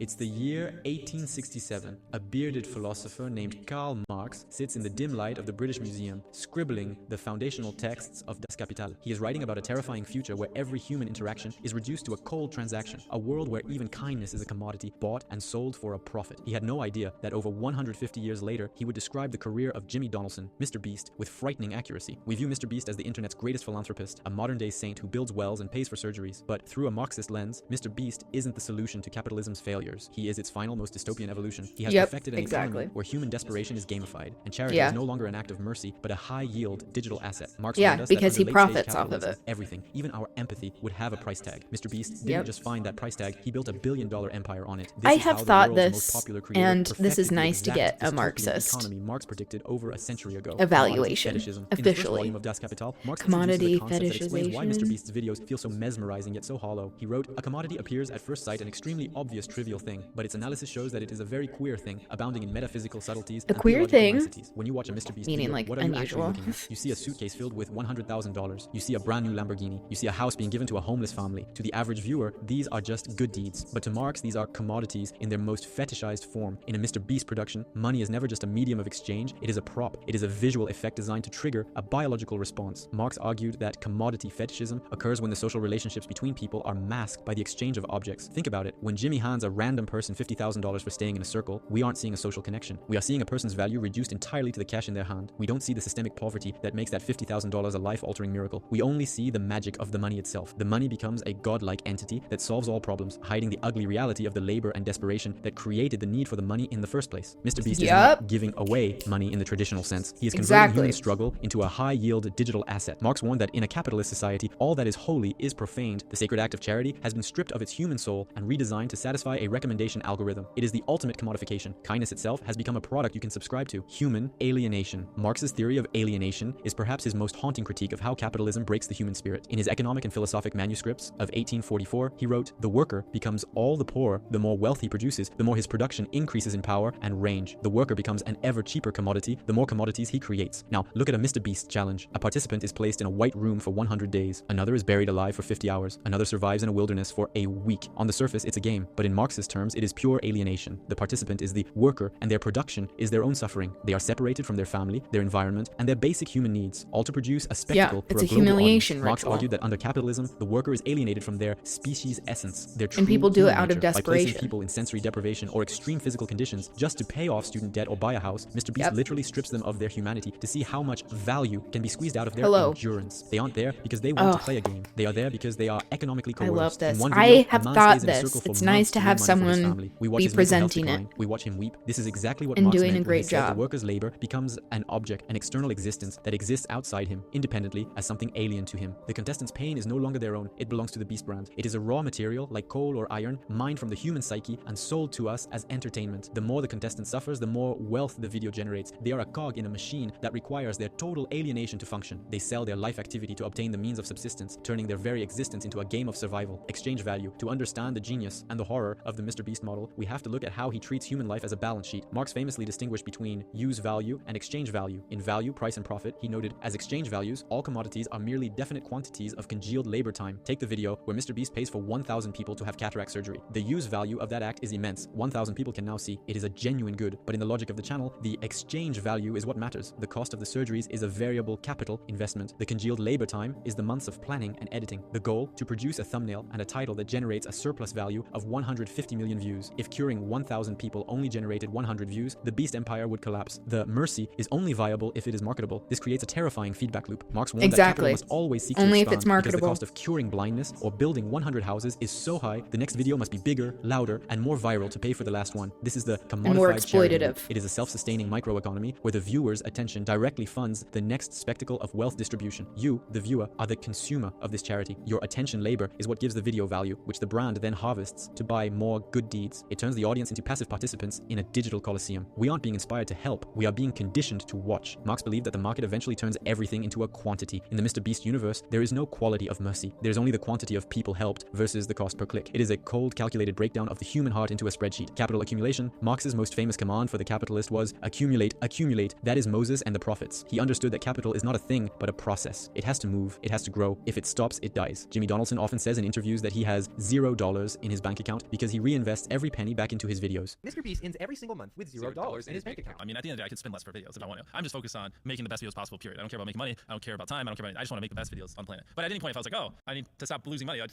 don't spend $1 million on the next video. Just spend $100,000. You know what I mean? Many see this as the ultimate proof of his selflessness, but to a Marxist, this is the most aggressive form of capital accumulation imaginable. Jimmy is not a person. He is the personification of capital. By refusing to consume his wealth and instead dumping it back into production, he is accelerating the growth of his beast empire at a rate that traditional charities could never dream of. Marx described the MCM cycle. Money is converted into a commodity, which is then sold for more money. Mr. Beast has perfected the MSM cycle. Money is converted into a spectacle, which is then sold for more money. Because he reinvests 100%, he is able to build a monopoly of attention. He creates a barrier to entry so high that no other creator can compete. This is the microeconomic engine your client asked about. By operating at a break-even point on individual videos, he is actually building a massive, high-yield digital asset, the brand itself. This brand can then launch Feastables, Mr. Beast Burger, and massive merchandising lines. The charity is the marketing department for a global conglomerate. Marx warned that as capital accumulates, it centralizes. We see this today. One man now controls the charity narrative for the entire internet. He has become a private state, providing the services like water, housing, and healthcare that the actual state has failed to provide. He is the benevolent dictator of the digital age, exactly the kind of prince of industry Marx feared would replace traditional society. The reserve army. Finally, we have to look at the people who aren't in the videos. Marx spoke of the Industrial Reserve Army, a mass of desperate, unemployed people who exist on the fringes of society. He wrote, "The Industrial Reserve Army, during the periods of stagnation, weighs down the active labor army. During the periods of overproduction and paroxysm, it holds its pretensions in check. In every Mr. Beast challenge, there are 100, 1,000, or even 10,000 people. But for every person in that video, there are millions more in the comments begging for a chance. Jimmy, please help me pay my mom's medical bills. Like, Jimmy, I'm about to lose my house." This is the reserve army of the beast economy. They are the millions of desperate souls who make the contestants replaceable. Marxism teaches us that the system needs this desperation to function. If everyone had a house, if everyone had healthcare, if everyone had their debt paid off, Mr. Beast's content would be boring. There would be no stakes. The spectacle relies on the existence of a massive suffering underclass. The reserve army is what gives the video its tension. Mr. Beast is not a bad person. In fact, by all accounts, he's a very nice one. But that's the point. Marx wasn't interested in whether the capitalist was nice. He was interested in what the system forced them to do. We aren't watching a man fix the world. We are watching a man prove that the world is broken beyond repair. And the scariest part, we can't stop watching. We are the ones providing the living labor of our attention, keeping the vampire alive. Yep. Wow. Loved that. Loved that. These are critiques that I've brought up before for people who really love Mr. Beast. Like, well, look at the like net good that he's doing of like filling in the gaps where the government is and or where the government isn't. And it's still incredibly harmful. I knew someone who worked for Mr. Beast. I'm not going to get into the details specifically, but there was some harassment happening in the workplace. And with it being this like independent way to make money and employment, and like these are very talented people that he has gotten to work with him, like some of like the best in what they do, these people that I know. And that this harassment not only like went unchecked, but it kept ramping up, and there was retaliation because of, you know, starting to talk about it more, and because there weren't workplace protections, that it's not like an official like employer-employee situation where they're like, oh, we can unionize, that it was very isolating. And that is a tactic that's used by abusers all the time, to isolate people, to make it so that they can't speak out, that they don't have allies, and that they feel alone, and that the situation can't change, just to maintain that sense of control. Okay. Shall we move to Banned Book Club? The Bluest Eye? This book, you mean? Look how beautiful this is. Like, it's stunning. I love the font. How it's simple, but elegant, like lets the space breathe. And then look at the side. All of like these stripes. And all of these publications, or at least these editions, they have like matching ones for all of her books. And I love that. Okay. Let's get to, oh, this is longer than I thought. Let's start watching Why I Wrote the Bluest Eye first, because this other interview is almost 2 hours long. I thought it was like an hour and a half. So I do want to make sure that we get to this, just as we're staying in the theme of Banned Book Club. The quality, like the pixel quality, is not very great, so just keep that in mind. I wrote, called The Bluest Eye, was when I was not really thinking about publishing or reviewers or other readers. It was a book I wanted to read, and I couldn't find it anywhere. So I began to write it, and it took forever because it had no real reason for being done except my own reading pleasure. It was like a long reading exercise that took 5 years. So when I would read it and I didn't like it a bit, I would change it. I think it's been very helpful for me to look at it as a reader, because it gives you distance. Your ego is not all entangled in it, and you're not just thrilled with it because you wrote it. And some writers really prefer to be authors. Those are people who write because that's what they do, or someone has asked them, or they have a contract. I really call myself I now a love that writer distinction. because I only write when I can't not do it, when I'm so compelled to do it. And part of it is that it's what a I presume calling. will be, It's not since I'm a very good a reader profession. and a very fastidious and careful reader, very picky about what I like, I would try to write the kind of book that I really wanted to read. It's brilliant because, in fact, I mean, it's reading is the whole way in to a writer anyway, isn't it? course. It's got to be. But why did you then, you had a good job as a publisher's editor. That's right. Lecturer? Was a lecturer before or after that? A little bit during that time, yes. Same. So lecturer, editor, so you're already immersed in Hello, books, in other hello, people's Turd books. Bomb. Welcome, welcome. But you were fairly late starting to write yourself. Now, what made you? We're currently on the segment of Banned Book Club, and we're reading The Bluest Eye by Toni Morrison. So we're going to start the official reading next week of reading the foreword and the first chapter.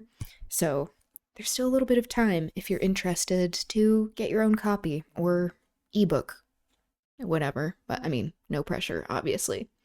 So this is an interview with Toni Morrison, who is the author, and she is an incredible writer, and she is talking about why she wrote the book. And I think this is a good way to set up what we're about to read. Right, start you off writing. Thanks for being here. I think the situation How are you was doing? one in which my back was really up against the wall. I was recently divorced. I had small children. I had a new job. I lived in a small city then. That part of the company was in a place that was strange to me. And I knew that the company was going to move to New York City. So I didn't make any friends because I thought I would leave them soon. In short, I was miserable, absolutely. And even though I had a lot of responsibilities, it's amazing how much time there is when you're unhappy. Some people fill up their misery with parties and dinners. Oh, you and missed so on. the But responses if you don't do that, that the I got children from go to Lois sleep at Lowry. 7, I do have it on and then there's a YouTube. long night I before you have to included get it up the next in morning. the Banned Book And that's Club when I wanted to playlist. read this So book, if you're interested, you because can that's look what it up I'd there. always done in downtime or uptime. I am a reader. And at that Tree time, fell I in your was 30, backyard. and I Jeez. really wanted a certain kind of experience I wanted to share. Hope it didn't cause any Didn't damage or vandalize it anything. terribly much. But I knew that I wanted to read about people like me, people who were black and were young and had lived in the Midwest, and nobody wrote about them. And whenever they did, they were never center stage in a text. They were always toys, background, scenery. And also, the most important thing for me when I was writing is that in this emotional chaos that I was in, the whole world takes on that view. It all looks disorderly. You cannot trust your judgment anymore. The single Didn't hit any clear structures. thing was the Sentimental children. fence. Okay, So you're living that's in a world good. of chaos. Yeah, Writing that's ordered it for stressful. me. Also, I mean, it must have been, when you say you were very unhappy at that time, right? And you had your children. But I used to find that if my husband was away and my children and I were there, it was also very lonely. You didn't go out, and you sort of felt suddenly when they went to bed, that silence in the house, and you were very lonely. And I think writing must be brilliant if you're lonely, because you're suddenly sharing your thoughts and you're putting them down. That's right. The You solitude sold is on critical. Facebook People have Marketplace said or that free. unhappy It's a brilliant idea. childhoods make good writers because they tend I to love read that. because they're miserable or escape. And the solitude and the loneliness or the Okay. I resonate with this. Growing up before we had the internet in Utah, that has never resonated with who I am. I would read all the time, and a lot of it had to do with escapism, where I was exposed to ideas and people and places that I couldn't be or visit or talk to or learn about otherwise. And I think that is such an accurate observation. I like feel a little bit called out. Where it's like, especially if you are growing up in a place that you feel unheard in a lot of ways, like I think that also increases how you value the written word or spoken word, just communication and language in general. But also people who grow up in proximity to books, like this can be a class thing as well, especially if there aren't libraries around, where it can be a privilege to even have the option to develop the taste for books. And it shouldn't be. Aloneness, in which you really have only your own company. Mm-hmm. And if that isn't sufficient, then you will invent other company, and that's what fiction is. Was your first book, as is proverbially said, I all love writers her. write their first book and it's autobiographical? Rest in power. Was yours? There was a strong taste of my own life in that book. The geography is the geography of the town I grew up in. The relationships are not the same, but I certainly pulled from real people for information, because you're scared, you know, when you write your first book, and you don't trust your imagination, so you go straight to what you know. Yeah, And this is her then first the more book. I got into it, the more I loved the part that was invention, that was not factual, but true, somehow truer, because it wasn't factual. It's funny, though, when you were saying yesterday that I love her so much. Anytime I feel like I am untethered and need some grounding and wisdom, I will watch interviews with Toni Morrison or read some Toni Morrison. She is incredible.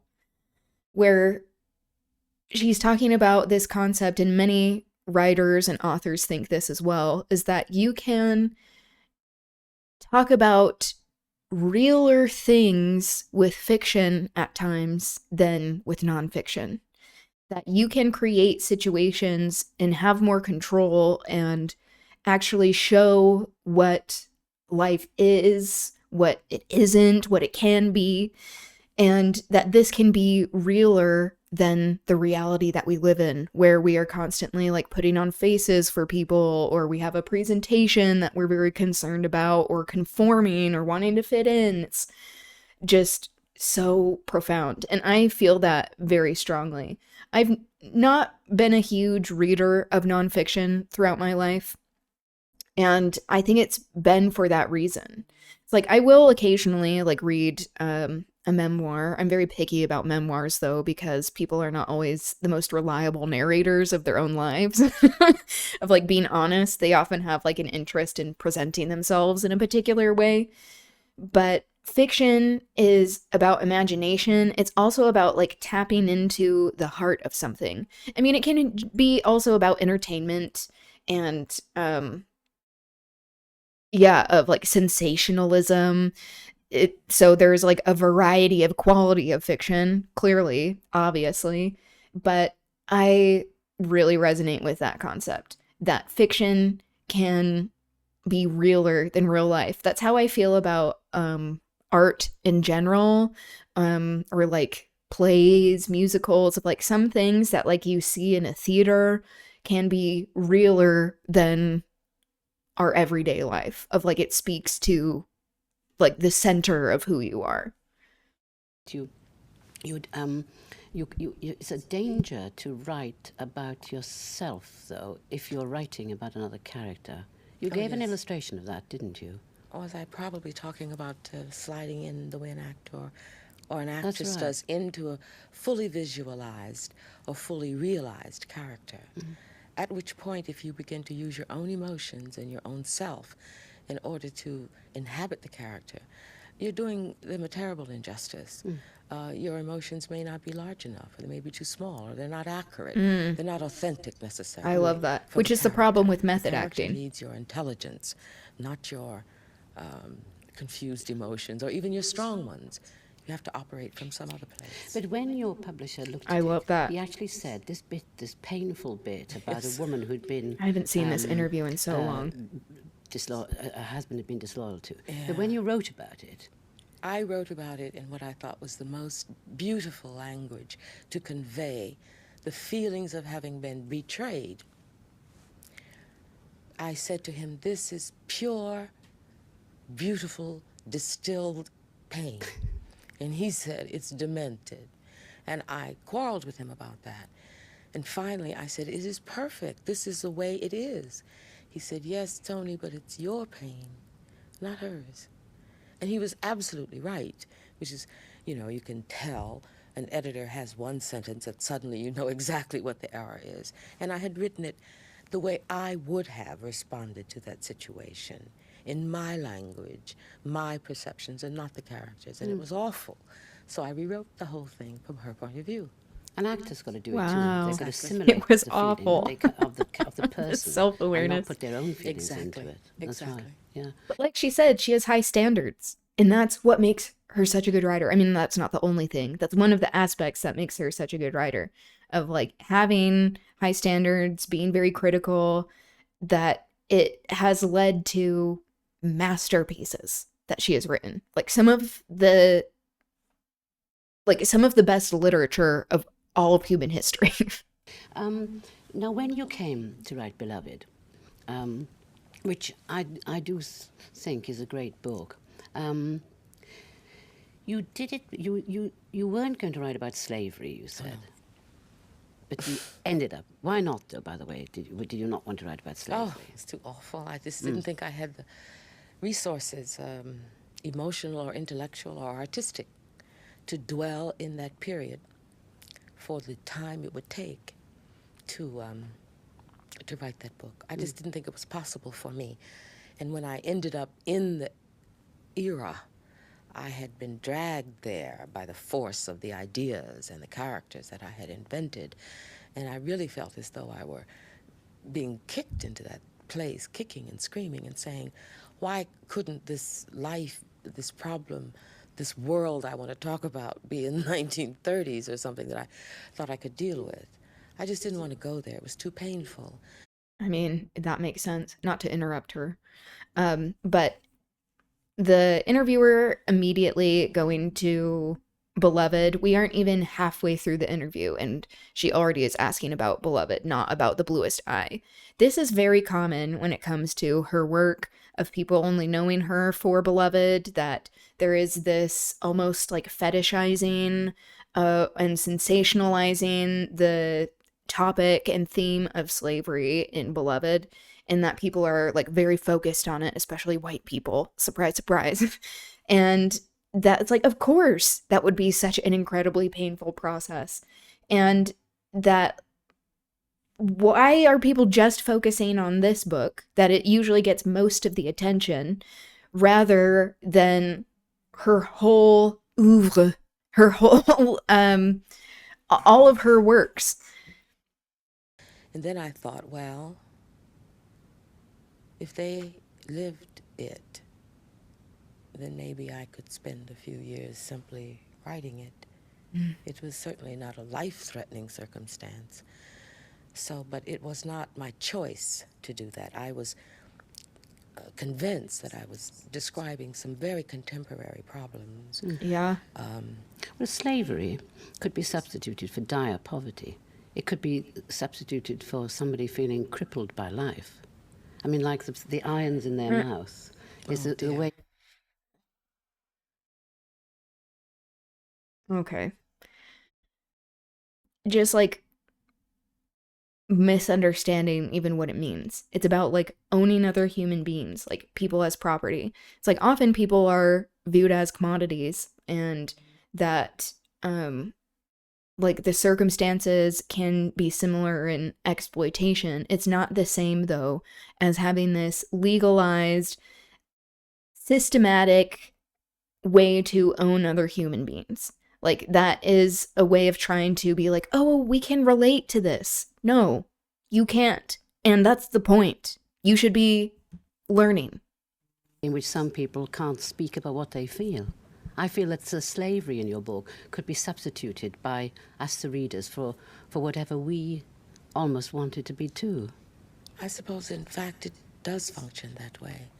You don't really have to have those experiences. You only have to translate them into one's own individual and I suppose human terms, because it's still with us, the residue, not only the historical residue, but the conscription, the problems that such women faced then are still here. We still have to determine how to be complete human beings, how to be responsible to something larger than ourselves, how to be parents, how to be workers.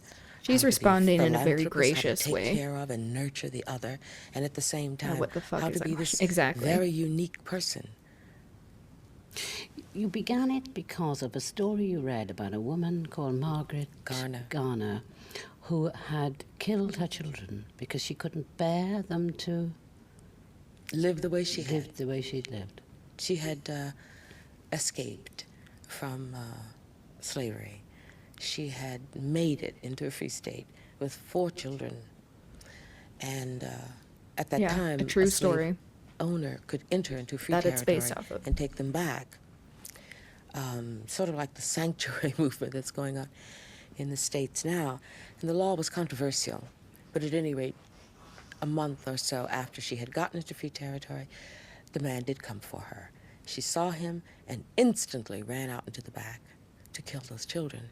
She wounded 2, cut the throat of a 3rd, and was about to bash the head of a 4th into the wall when they caught her and imprisoned her. So that story was haunting, because it was not an exhausted mother. It was not contempt for the children. It was what she said, because she was interviewed a lot. She's in her 20s, and she's very Mercy. serene. And she said only, they will not live the way I have. And death, she felt, was better. You often read in papers of say... and who else can say that but a woman who has lived through that? Also, and I don't know if they're going to touch on this, but that mother also was tried in court, not for murder, attempted murder, killing her children. She was tried for destruction of property. That is the essence of what the situation is. That she was trying to avoid them for even being in that situation, to be considered as property. A case like a father who shot his family and then shoots himself. And people say, but he loved them. He was such a loving father. Why could he do it? Could you get back? She's like, you are not understanding.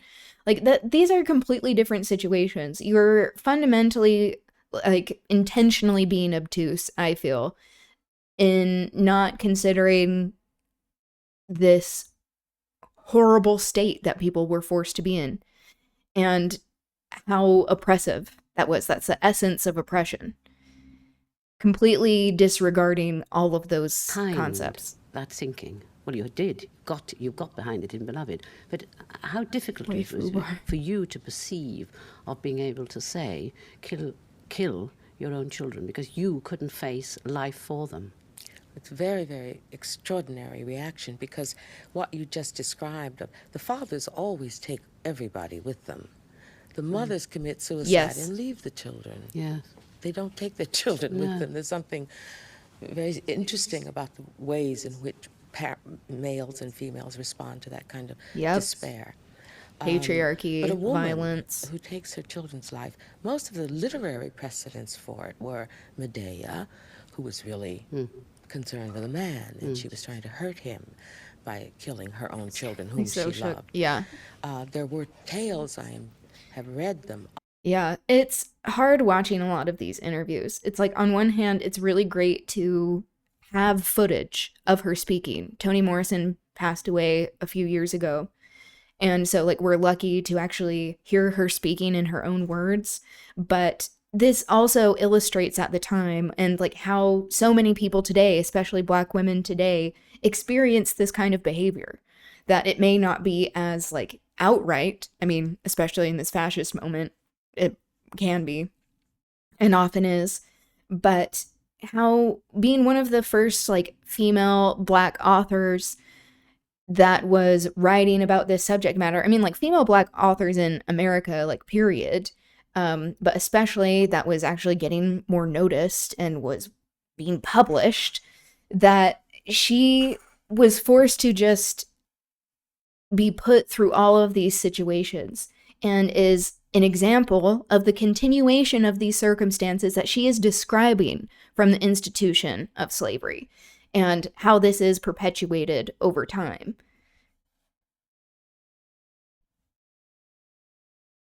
Makes me so mad when people excuse American slavery by saying other countries have done it for a long time. Yeah, exactly. It also is like this exceptional version of chattel slavery, of like this extra dehumanization and having no option for actually like buying your freedom that in other places was more common. And that this is specific to American history. This also happened in the British Empire, but it was even, the circumstances were even more deplorable in the U.S. About them, of women in during the war who were in concentration camps, who had to make quick choices, and any choice is the wrong one. And it was that moment.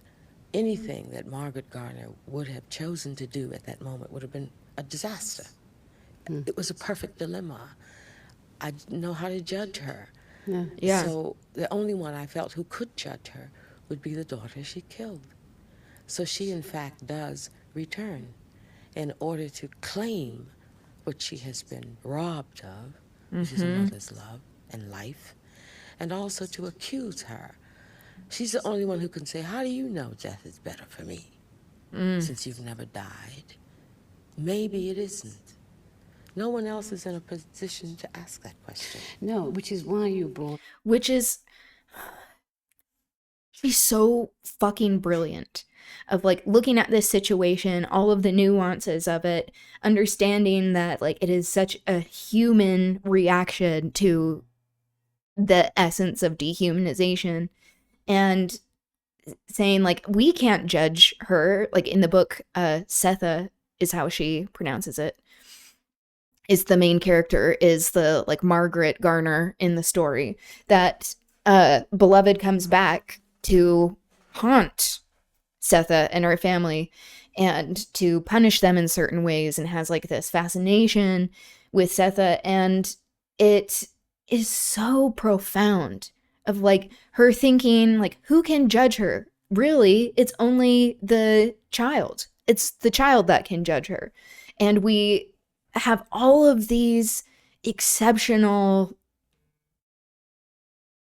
instances of like descriptive language that delves into the emotions of it, and the just like very human reactions that are setting us in a place and time that also like extend to issues of today.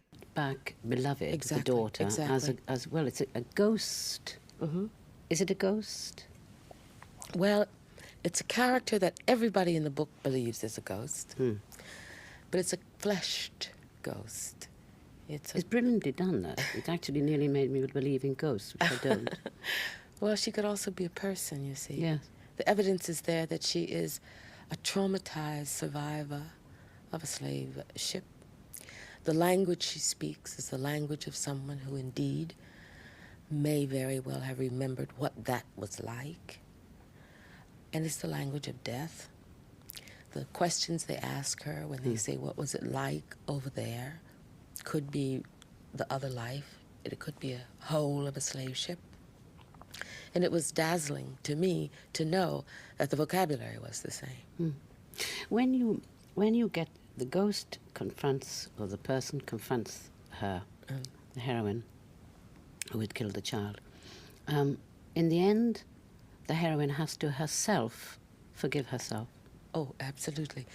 Regardless of the noble motives and the maternal feelings she had and the inescapable reasons for doing it, the whole house is inhabited by their desire for explaining, justifying. And when the ghost spirit moves and she sort of returns in the flesh, the consequences of that encounter are never what Setha, the heroine, the mother, would have expected. All she wanted to do was to love her more, explain, let me tell you why I did it. You'll understand, won't you? And of course, the child doesn't understand at all. All she says is, you left me. Do you think it is possible then for someone to forgive themselves even when they've done something absolutely terrible? Yeah. Yes, it's called grace. At some point you do. If you don't, you're in a cul-de-sac. But you have to go through the fire first. You have to experience the full fall and the complete self-loathing in order to come around to something like the forgiving of oneself. It's when you skip responsibility, when you use a substitute emotion like guilt, which is of no use to anyone. No. But if you feel the real thing, which is shame, hatred, humiliation, and self-loathing, that is the door. And if you get through that, then you can forgive yourself. Do you think you ever did that when you... Also, the fact that she described it as like doing something terrible. It's like, bitch, were you not listening to anything she just said? You can't judge her of if it was a terrible choice. That's the whole fucking point of the book. That it is the child that is the only one that can judge her to say if it was terrible or not. And just like demonstrating her ignorance, refusing to actually offer this perspective or like step into the shoes of someone. Look, that's what you're supposed to do as a reader. That's why, like, I believe that like reading can be a really important exercise for developing empathy, of actually reading someone's words in the way that they intended, with their thoughts that are put down and saved for all of time, essentially, that you can then see the world like through other people's perspective by having their thoughts like directly enter your own brain. I wanted to talk about this example.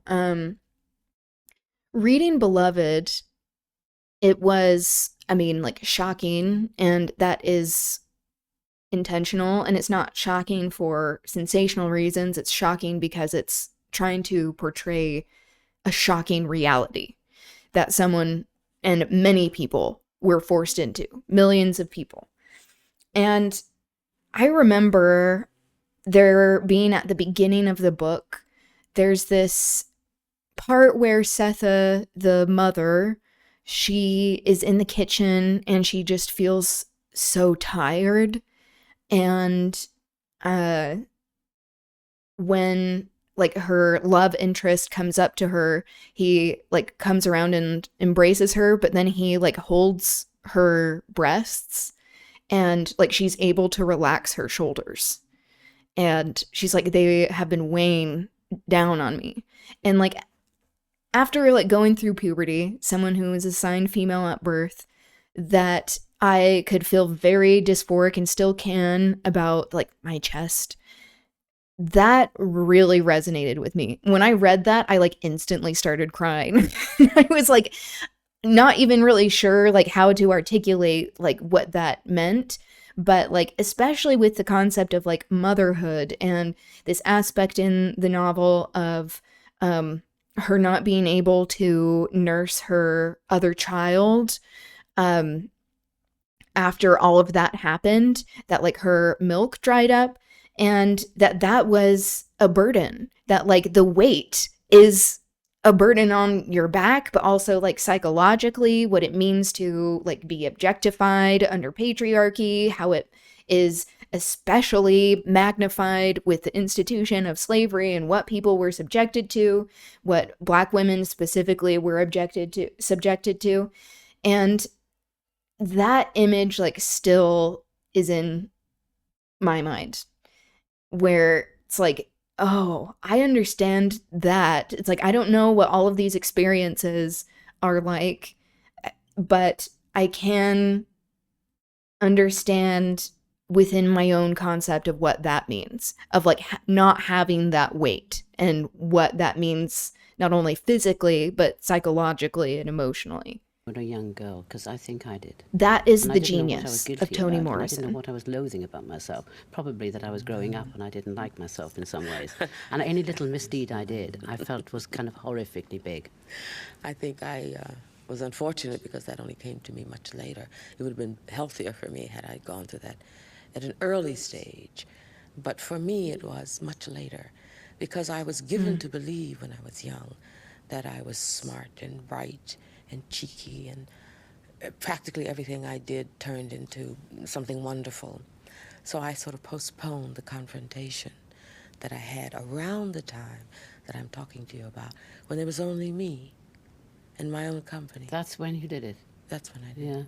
Do you think everybody at some point needs that confrontation with themselves? Absolutely.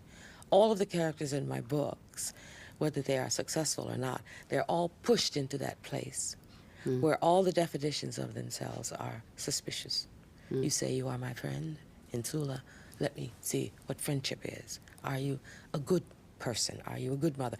And the circumstances have to be invented so that the characters, which I believe is also true in life, you have to simply be stripped down and made very lean, and so that you can see who you are. And then you make peace. It's difficult, but it's absolutely important. Otherwise, you never arrive at this delicious place called adulthood. That's right. That's right. I think your book has got the merit of drawing people into it, and then you frighten me, and then you kind of put your arms around me. I had that feeling in your book. Is that a feeling that you wanted the narrator's presence or voice to take the hand of the reader and say, you know, this is going to be terrible, but don't worry, it's already happened. I have been there, and we can get through it together, and it's going to be fine. You use a lot of memory from ancestors somehow in the book. Do you not? I mean, do you believe in that? Do you believe that ancestors that you've not known can be still coming through us, working through us, and we retain some memory I do now. of them? You do now? I do now. My whole education, you know, was to make sure I didn't believe things like that, and I dismissed all sorts of things that were indigenous in my family, superstition. And, you know, the discredited information, the discredited way of knowing that discredited people always have. But when I began to write, that was the place where I had to go. Colonized institutions. That's where the information was. That's where the images were.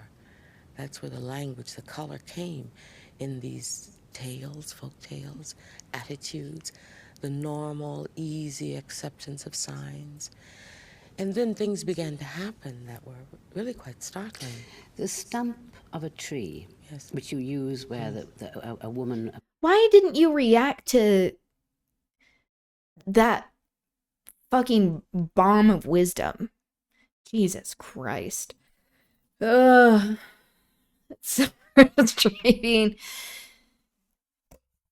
Toni Morrison, there's a reason why she's one of the world's like best writers.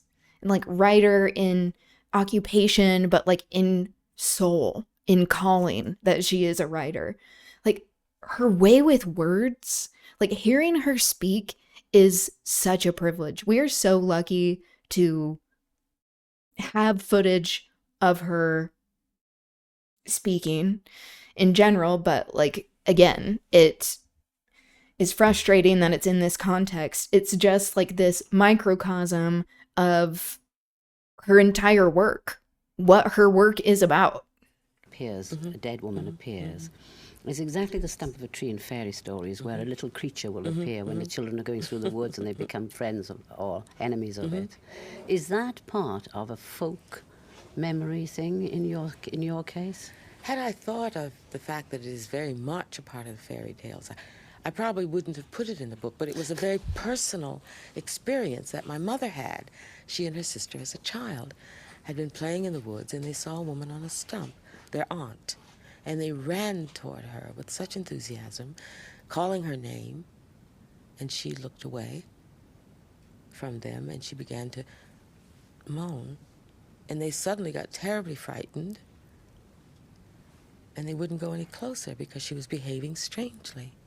So they ran home to tell their mother they had seen their aunt, and she was behaving strangely, only to learn when they arrived that that woman was dead and had just died. She's told me that story and millions of others, and my father and my grandparents, all of which they were not alarmed about at all. They had this very sort of comrade relationship with spirits. Well, my studies at college and high school and graduate school, was a different world. Yeah, driven that out of you. Of course, absolutely. Yeah.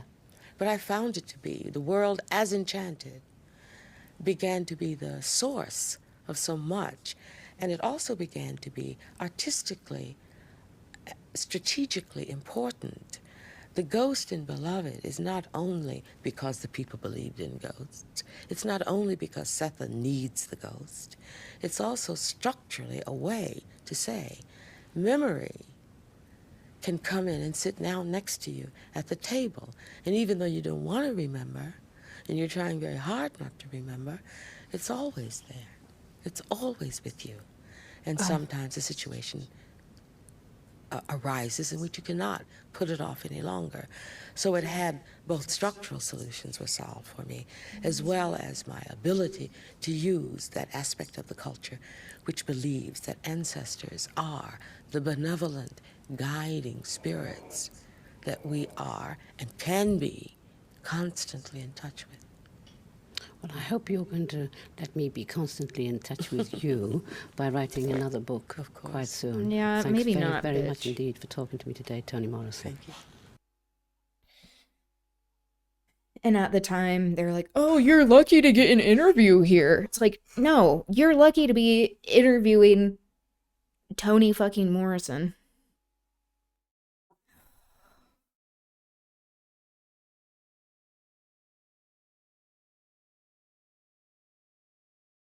I didn't know you weren't around. You don't send notifications when streaming on Discord.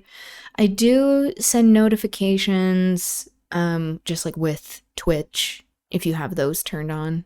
But with Discord, I generally don't. I can start doing that, though. I don't really know how other people use Discord. Admittedly, I'm not a great user of it. I'm not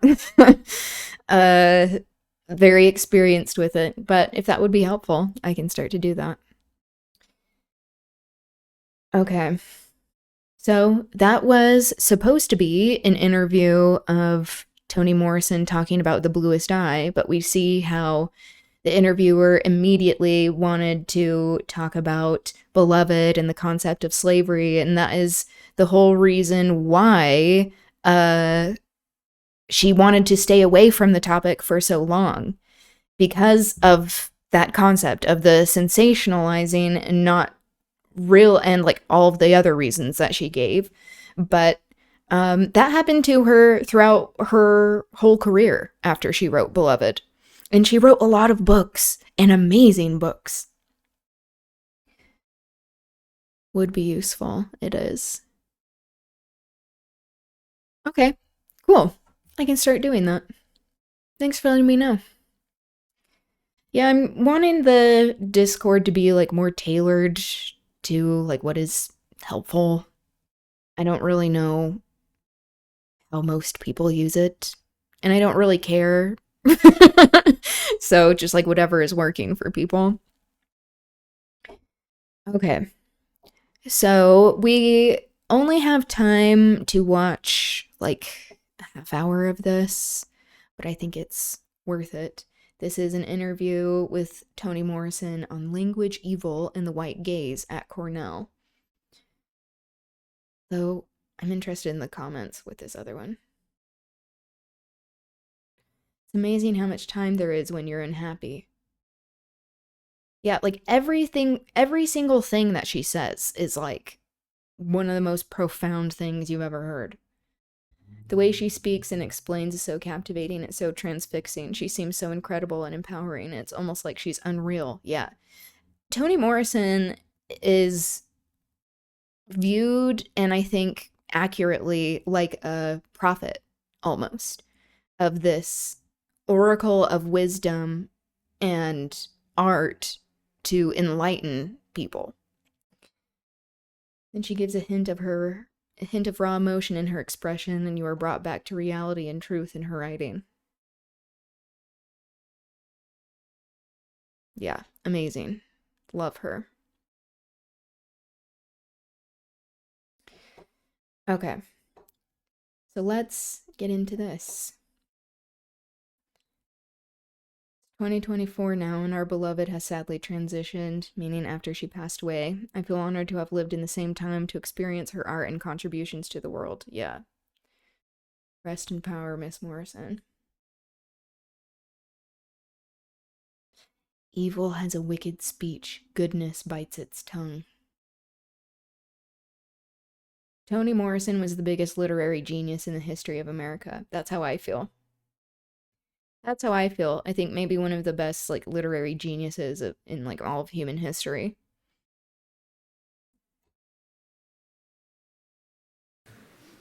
Rapport. The word we know comes from the French rapport, which signifies at its most rudimentary relationship, relation, link, connection. To say that a rapport exists between two people indicates that a particular understanding or empathy characterizes their relationship. This is precisely how I would describe the more than 20 years of dialogue and collaborations that Nobel laureate Toni Morrison and her colleague and friend, Professor Claudia Brodsky, have shared. The very fact that they enjoy this rapport merits our appreciation. Personal empathies are rare, valuable, and worthy of celebration. And celebrate we will. We are thrilled and honored to welcome Professors Toni Morrison and Claudia Brodsky to Cornell and to Ithaca. I am Gerard Atching, Director of the Africana Studies and Research Center. On behalf of Africana and the Institute for German Cultural Studies, it is my pleasure to welcome you to Reading the Writing, a conversation between Toni Morrison and Claudia Brodsky. Early last fall, the idea for inviting Professors Morrison and Brodsky to our campus and to Ithaca occurred separately to Professor Leslie Adelson, the director of the Institute for German Cultural Studies, and to me.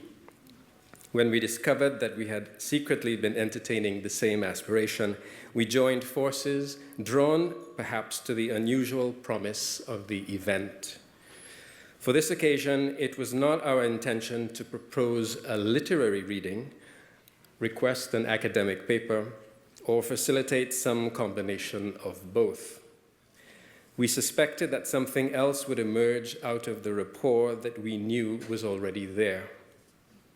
We are delighted to welcome you to this public conversation, and to do so this year in particular, which marks the 20th year of Professor Morrison's acceptance of the Nobel Prize in Literature. Since last fall, leading up to today's event has been nothing less than a sequence of wonderful collaborations.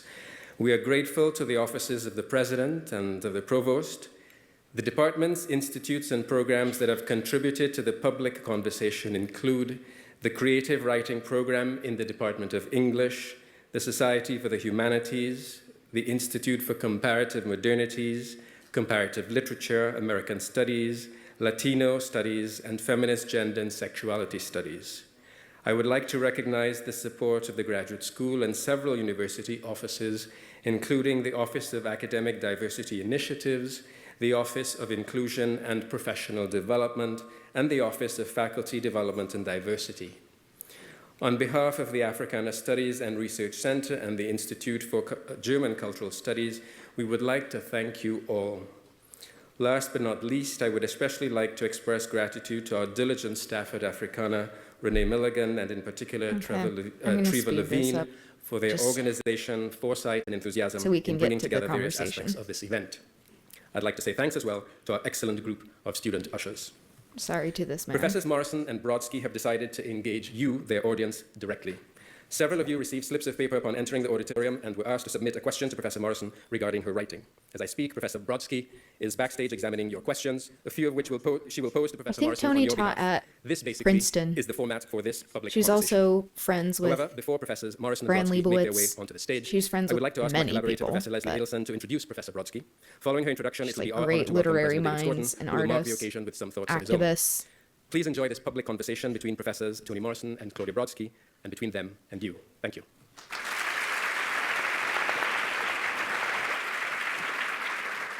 Good afternoon and welcome. Thank you all so much for coming. As director of the Institute for German Cultural Studies, I am greatly pleased and deeply honored to co-host with Gerard Aching and the Africana Studies and Research Center this afternoon's exciting event featuring Toni Morrison and Claudia Brodsky in conversation with each other and with us on reading the writing. thinking they were going to do It is an now my very great privilege to introduction. introduce Professor Claudia Brodsky from the Department of Oh. Comparative Literature at Princeton Okay. University. Doing so Finally. is also a joy because Claudia Brodsky is a scholar, teacher, and colleague of rare distinction, inspired accomplishment, and uncommon generosity of mind and spirit. Author of learned and path-breaking books such as The Imposition of Form, Studies in Narrative Representation and Knowledge, 1987, Lines of Thought, Discourse, Architectonics, and the Origin of Modern Philosophy, 1996, and In the Place of Language, Literature and the read any Architecture of of the Reference, Claudia 2009, Brodsky. all of which are situated at the crossroads of literary analysis and philosophical inquiry. She is an expert on comparative European and American studies of literary history and narrative form, continental philosophy and critical theory, and the aesthetic value of modern letters in dialogue with I have science, some history, things society, to and add law to from my the 17th reading century list. to the present. Authors of focal interest to her include the entire canon of European modernity, but also major European writers such as Herman Melville and Toni Morrison. At the heart of the investigations be probing questions about the indispensable roles that creative writing and literary imagination can and should play in the public articulation of meaning, knowledge, justice, and shared life, especially when that life is also shaped by histories of violence, as in slavery and genocide, conflict, inequality, and difference. For example, In the Place of Language is a brilliantly exacting book that offers new insights into the aesthetic properties and stakes of loss and presence, life and death, building and language in major literary works and critical theories of modern history into the 21st century. This entails the literary capacities of writing and reading to engage the complexities of such lived histories and to build different futures with them. In this spirit, Claudia Brodsky has also been in active dialogue with Toni Morrison for many years. In 1997, they co-edited the critical anthology Birth of a Nationhood, Gaze, Script, and Spectacle in the O.J. Simpson case, in the introduction to which Toni Morrison underscored the capacity of literature, quote, to insinuate into the reader's mind a far more complex narrative than official stories by national governments and public media can afford, end quote.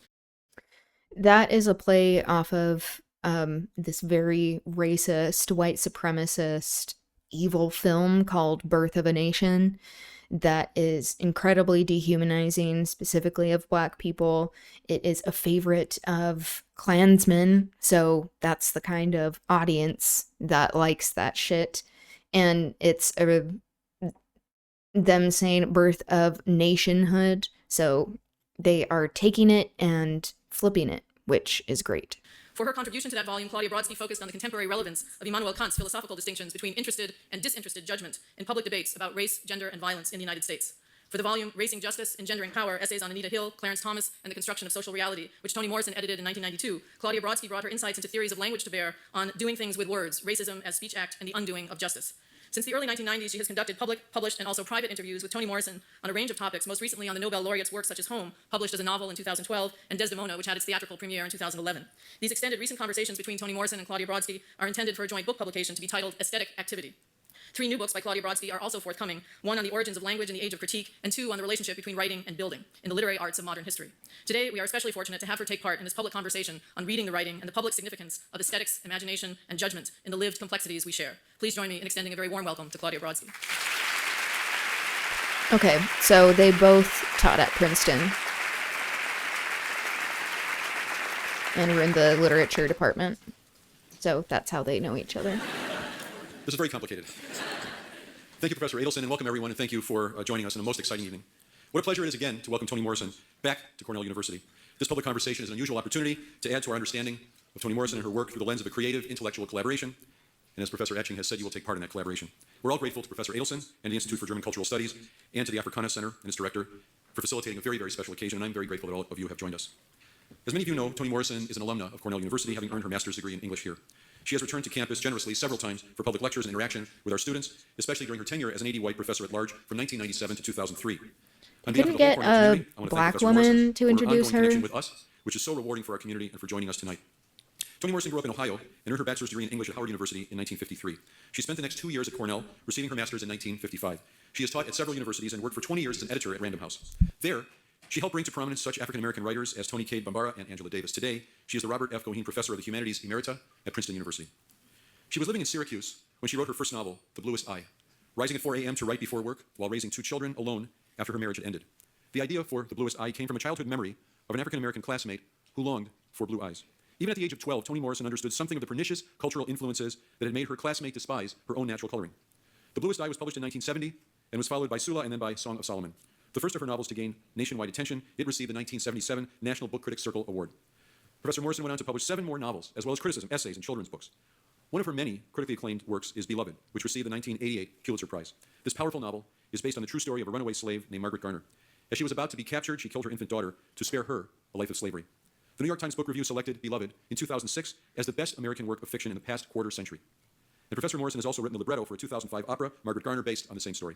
In 1993, Toni Morrison was awarded the most prestigious international recognition Which that a I have writer not can seen. achieve, I would the love Nobel Prize to. for Literature. She is the second American woman to receive the Nobel in literature, and the first, Yep. incidentally, was also a Cornellian. She Pearl received a Buck. So you wanna get Nobel, a Nobel Prize? You go to Prize. Wow, if I could Just get last that out. spring, Professor Morrison published her latest novel, Home, the story of a traumatized young veteran of the Korean War, demonstrating once again her powers of compelling narrative and fresh, vivid language. I commend this book to you. The spring also brought another in her long list of honors. President Obama awarded her the Presidential Medal of Freedom. Toni Morrison's novels are steeped in a deserved. piercing understanding of how history shapes the present day. Many variations of the African-American experience are illuminated in her fiction with power and humanity and humor and poetry. Her vision brings those multifaceted experiences before us with stunning originality. In the New York Times, Leah Hager Cohen has observed, part of Morrison's long-standing greatness resides in her ability to animate specific stories about the black experience and simultaneously speak to all experience. That remarkable ability, the universalizing gift of all great writers, is something for which we as readers are intensely grateful as it enlarges each of our individual worlds. I'm honored and thrilled to welcome and introduce as our guest this evening a renowned writer who has dramatically enriched the literature of the United States and the world. Please welcome in conversation with Professor Claudia Brodsky, our own Toni Morrison.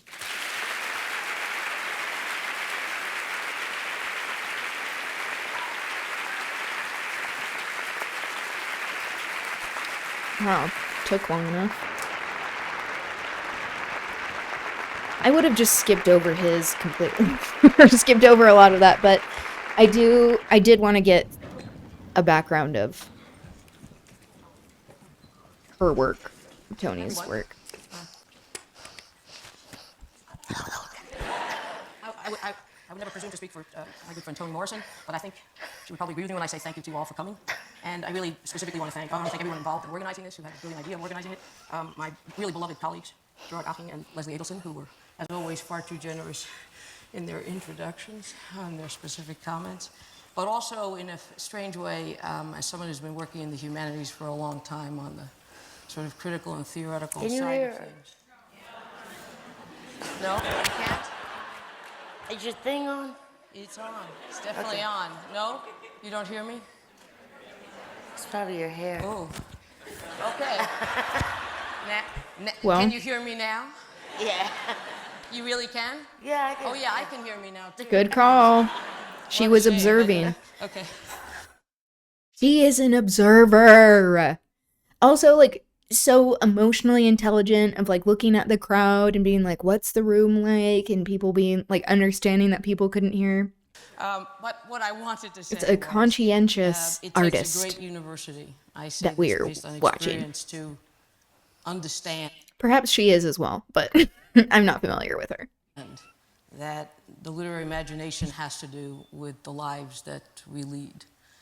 Not necessarily or only in an abstract sense, but really the ethical lives that we lead, the public lives that we lead, as well as the private lives we lead. And that kind of devotion to the humanities and to literature in particular has always been for me very distinctive about Cornell. And I think everybody who introduced us only made that clear. So I want to thank you all very much. And this is really, the fact that we're here in a strange way, this event was so generously organized so that we could continue a conversation that began many, many years ago, literally based on language. That is, when I had first arrived at Princeton and Toni had first arrived at Princeton, I attended a public lecture she gave, and there was just this one metaphor in the talk. And when we met at dinner afterwards, I asked her about that metaphor. And Tony just sort of looked at me and said, "Oh, you got that one." And that was that. And it is not an exaggeration to say that with interruptions, we really haven't stopped talking since. So it was really on the basis of the language that she was using and my immediate attention to it, because it was so arresting in a way, that we ever got to know each other. This is the conversation being continued, so to speak, but thanks to Cornell. And as has already been said, you studied here at Cornell, Tony, and so would you want to amplify anything that was said about what you were studying and maybe some of the professors whom you had at the time? Yes, fading memory. So I'm trying to recollect some of the more important things. The first thing, of course, was the faculty. I remember at least 3 of them very well. Robert Elias, Mr. Meisner, and I think the other one's name was Sayles, S-A-Y-L-E-S. At any rate, they were extraordinary. Also, I was under the impression that, well, I'll tell you the truth. This is 1953 or 4. And there was this fear, overwhelming fear, of communism. And so when I left Howard University, and thinking about graduate school, I had heard that there were some interesting religions, a chapel with 3 religions here. And it had a reputation, I don't know if this is good news or bad, of being what we used to call pink, which is a way of saying liberal. And I thought, this might be a good idea. I am born in Lorain, Ohio, very close to Oberlin, which has this history of being the first college to admit women and African Americans. So pink for me was kind of an echo of the kind of region, an intellectual region that I had been brought up in. So those were 2 reasons. And the third is maybe a little trivial, but it was important to me, was its beauty. I don't know if you fully appreciate that, but being in this part of the country with distinct seasons was overwhelming. It was true in Ohio. I was in Washington, D.C. You know, it's like living in California. I keep waiting for something to happen. And that was part of it. That was part of it. And the last thing I'm remembering, Claudia, was the ag school. Oh, yes. Isn't that still here? Fran Lebowitz, another author that Tony is friends with. She had so many friends, like I said before. But Fran is known for her satire, being a writer of comedic essays. And she has said, because Fran gets asked about Tony a lot, especially as she's been older, especially after Tony passed away, because people are like, what was she like? And what is it like not having her here? Because they talked basically like every day. And one of the things that Fran says about her is that Tony is incredibly wise, and I think most people know this, but she was also really funny. And you can tell that in her writing, and I think that just heightens her writing, where you have these contrasts of like being able to get very serious and deep within the humor and outside of it as well. So I just wanted to throw that out there. Like, I love seeing how she is rooted in a lot of humor. I mean, a big agricultural, they had the Cornell bread, you may not remember. You could break an egg open. For 25 cents, you could buy an egg and a piece of toast. And more often than not, when they open it, there were 2 yolks. So I remembered all the fresh and experimental food from the Ag campus. I heard a lot about that food. And So those were reasons, you know, some more serious than others, but those are my recollections. the hotel management school that we're now. Oh yeah, remember Statler? Oh yeah.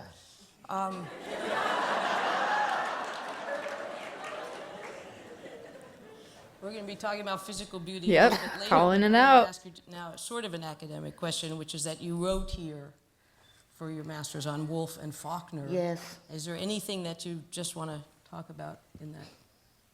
Well, I skirted around as most, I think, graduate students do with this topic versus that one, and Robert Elias didn't like any of them, so I thought, okay, what do we do? Well, we had read some English literature, you know, Virginia Woolf, and I just wrote this thing on suicide in both because they were so wildly different from one another. And so it was all right. It was all right. Interesting topic, anyway. Recently, you gave the Ingersoll Lecture at the Harvard Divinity School. This is on now, I think yeah, okay. And the It's a fun fact. Not like it's important. When I was in college, like for some of my senior papers, I wrote a paper on the concept of suicide as well within Hamlet, Ophelia, and then this book called Mama Day, that is this reinterpretation of Hamlet that is excellent. That is by Gloria Naylor. And that book I highly recommend. But yeah, that's interesting. That year that you also addressed was simply the word goodness. Me just like wanting to find things in common. The title of your lecture in specific was Goodness, Altruism, and the Literary Imagination. And when you announced this to me, it first suggested, at least to me, that title would entail just the opposite argument from the one that indeed you in fact made. Rather than indicating the many ways and the works in which the literary imagination has given voice to altruism, to selfless acts undertaken for others, you instead described goodness in literature as personified very often as, and this was your word, mute. You argued that while what you called the quote-unquote theatricality of evil makes for compelling viewing, quote, goodness in contemporary literature, and the quote continues, seems to be equated with weakness. Evil, you said, has a blockbuster audience. Goodness lurks backstage, close quote. And then leaving aside even these visual metaphors, you offered the following startling, indeed literally accurate, that's what really gave me pause, literally accurate observations about some of the most celebrated embodiments of goodness in modern English language fiction. And now I'm just going to, with your permission, I'm going to quote you from that lecture. Quote, evil has vivid speech, goodness bites its tongue. It is Billy Budd who can only stutter. It is Cutsy's Michael Kay with a hair lip that so limits his speech that communication with him is virtually impossible. It is Melville's Bartleby, confining language to repetition. It is Faulkner's Benjy, an idiot. And then you went on to say, contemporary literature is not interested in goodness on a large or even limited scale. When it appears, it is with a note of apology in its hand and has trouble speaking its name. True. Well. And it is true. It still is true. She is Such a genius. We need more than that. More than that. So I wanted to ask if you wanted. I was extremely struck by these observations. Talk to you about them. So, and I have a little bit more to say about that, but I want to hear if you want to comment on these observations yourself. Well, I've said before, I hadn't explored it as carefully as I did for the Ingersoll, but I was always a little bored by demonstrations of evil. They relied on the same things. I used to say it always has this top hat and a cape and a tuxedo and a cane, and it has all this stuff, glamour and costume, maybe even a little theme music. But the goodness never has anything, because it doesn't want anything. Can't use anything. It's just there. And in the literature, the early literature, 18th, I guess, and certainly 19th century, the Dickens kind of moved, horrible, horrible life, but there was this yearning, this stretch toward a resolution. And the good people survived and the bad people either didn't or changed. And that was true of many of them. Jane Austen, of course, that kind of thing was about getting married, and being married was good if you got the right person. And that was true of most of that literature. I think what happened is World War I, when goodness, and certainly after World War II, when being a good person was trivial, almost silly, a character. Yeah, viewed as could boring. only be understood to be good if he was stupid, he was never clever or sophisticated or even well educated. They were always vaguely stupid. Hemingway has a lot of those little good, stupid people. True. Except for himself, of course. He's always good. And Yeah. more and more and more. But So in real life, yeah, he was a narcissist, according to like many people. Hemingway, I love that take on him. Drag him because he deserves it. Yeah, he was known to be like pretty cruel and callous and self-interested. He's a good writer, but also like the subject matter, sometimes there's something to be desired. He's extremely sexist. So there you go. Done the really important work, which is to look at the very recent literature, to see if there is anything different about that. My sense is that there is not a difference. The few books that, the good few books that I get and read sometimes have extraordinary, brilliant, beautiful language, but the thrust and the effort in the language is toward trying to explain something that is corrupt or lacking. If not reaching the heights of evil, it lurks around evil. And that's what's supposed to interest the reader. It's not interesting to me. It's too easy. Yeah. You get my drift. Goodness is really and truly hard. You can't seduce it. So writing and trying to find language for it has been probably all I have ever done in the novel. Yes, and that Genius. She's a genius. I'm going to keep saying this. But it's true. It's like cruelty is boring.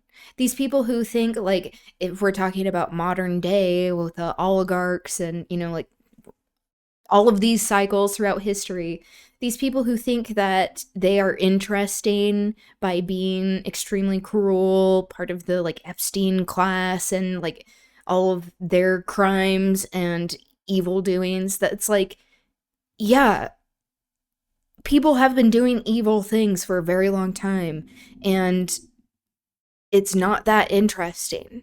It just is gross. But it is interesting seeing how people can be heroic, how they fight against it, because it is much harder. That was what I was thinking when you were giving this lecture. Yeah. That, my goodness, but what about all your own work? And in a sense, in the lecture, at a certain point, you turn to it. And I think everyone in this room, whom I assume has probably read everything that you've written, every narrative you've written, we all have our preferred moments from your works in which what we could call goodness speaks, not asking for anything and without a trace of sanctimony or self-righteousness, but rather exactly with this kind of humility, but the real humility that comes with real virtue if you put it in practice.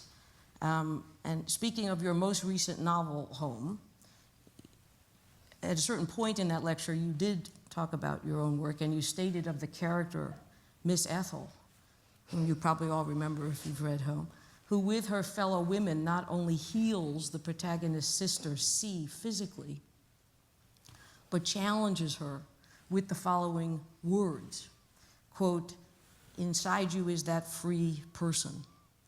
Locate her and let her do some good in the world," unquote. And you also mentioned your first fiction, The Bluest Eye, and the misguided wish of a character to give, quote, "the gift of blue eyes to a little girl in psychotic need of them," close quote. And you went on to state, in his letter to God, the character, Soped Church, imagines himself doing the good that God refuses. Misunderstood as it is, his wish, has language. This is all quotation from that lecture, which I hope we're all going to see published. It has language. I myself can think of nothing more important one can give to goodness, and no greater challenge to the literary imagination than to make that language work as language rather than as a beautiful picture or poor cousin of the ineffable, the transcendent, and thus the necessarily mute. What I'm really interested in asking, which I hadn't really, and I really have to thank everyone for organizing this event because I hadn't thought of it this way, even having heard that lecture as it was delivered, until I had to think about what I wanted to speak about this evening. Would you care to comment on how you try in your novels to use narrative to give goodness language? Okay. I think that's all we have time for today, but we'll finish this tomorrow. Because, like, as you can see, Toni Morrison is a well of wisdom, inspiration, heart, goodness herself. Okay. Should we get into the reading? Story time. Also, by the way, I wear gloves when I read because I have very sweaty hands. And I don't like ruining my books. So, reading. Trying to fix some bugs. Like, tech-wise? I'm guessing not the insects. Okay, so getting back into the Scarlet Pimpernel, we saw in the last very dramatic chapter that Marguerite went to see Sir Andrew Folk. She kept repeating a lot of the same shit over and over again, which is annoying. But, I mean, that's the style of Baroness Orczy. It's very self-indulgent. Going from, like, one, like, genius mind to, like, this aristocratic propaganda is really wild. It will give us whiplash. And, you know, like, rightly so, because this will show the quality of, like, actually delving into, like, fighting for humanity and humanizing people and wanting to provide human dignity. So, there we go. Coding stuff. Hobby time, though. Oh, okay. That's cool. Very intrigued. If you are ever keen to share, Not like you have to. I'd be interested in seeing what you're working on. Okay, so now she is in a carriage. They're going to take a schooner over to France to try to hopefully intercept Sir Percy before Chauvelin gets to him. Hopefully for them, because Chauvelin is a revolutionary, actually trying to fight for the liberation of the French people, so that's just to put things into context. This is chapter 21, Suspense. Oh. It was late into the night when she at last reached the Fisherman's Rest. She had done the whole journey in less than 8 hours, thanks to innumerable changes of horses at the various coaching stations, for which she always paid lavishly, thus obtaining the very best and swiftest that could be had. Yeah, of course. Again, this, deification of money continues. Her coachman, too, had been indefatigable. The promise of special and rich reward had no doubt helped to keep him up, and he had literally burned the ground beneath the mistress's coach wheels. Yeah, again, money gets us everything. It's like, okay, even if it's true, that's not something to be bragging about. You should be ashamed of that. That's why people are starting a revolution. The arrival of Lady Blakeney in the middle of the night caused a considerable flutter at the Fisherman's Rest. Sally jumped hastily out of bed, and Mr. Jellyband was at great pains how to make his important guest comfortable. Important meaning he is a servant to class, essentially. Both of these good folk were far too well drilled in the manners appertaining to innkeepers to exhibit the slightest surprise at Lady Blakeney's arrival alone at this extraordinary hour, because normally women would have to be, chaperoned. No doubt they thought all the more, but Marguerite was far too absorbed in the importance, the deadly earnestness of her journey, to stop and ponder over trifles of that sort. The coffee room, the scene lately of the dastardly outrage on 2 English gentlemen, were quite deserted. Mr. Jellyband hastily relit the lamp, rekindled a cheerful bit of fire in the great hearth, and then wheeled a comfortable chair by it, into which Marguerite gratefully sank. "Will your ladyship stay the night?" asked pretty Miss Sally, who was already busy laying a snow-white cloth on the table, preparatory to providing a simple supper for her ladyship. "No, not the whole night," replied Marguerite. "At any rate, I shall not want any but this room, if I can have it to myself for an hour or two." "It is at your ladyship's service," said honest Jellyband, whose rubicund-faced... That means, red? Or am I thinking of a different word? It's either red or round.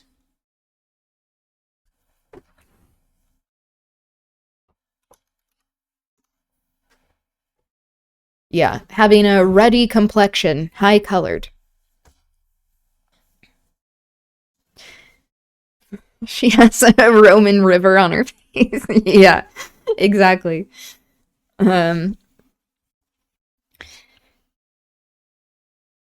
Okay. Said honest Jellyband, whose rubicund face was set in its tightest folds, lest it should betray before the quality that boundless astonishment which the worthy fellow had begun to feel.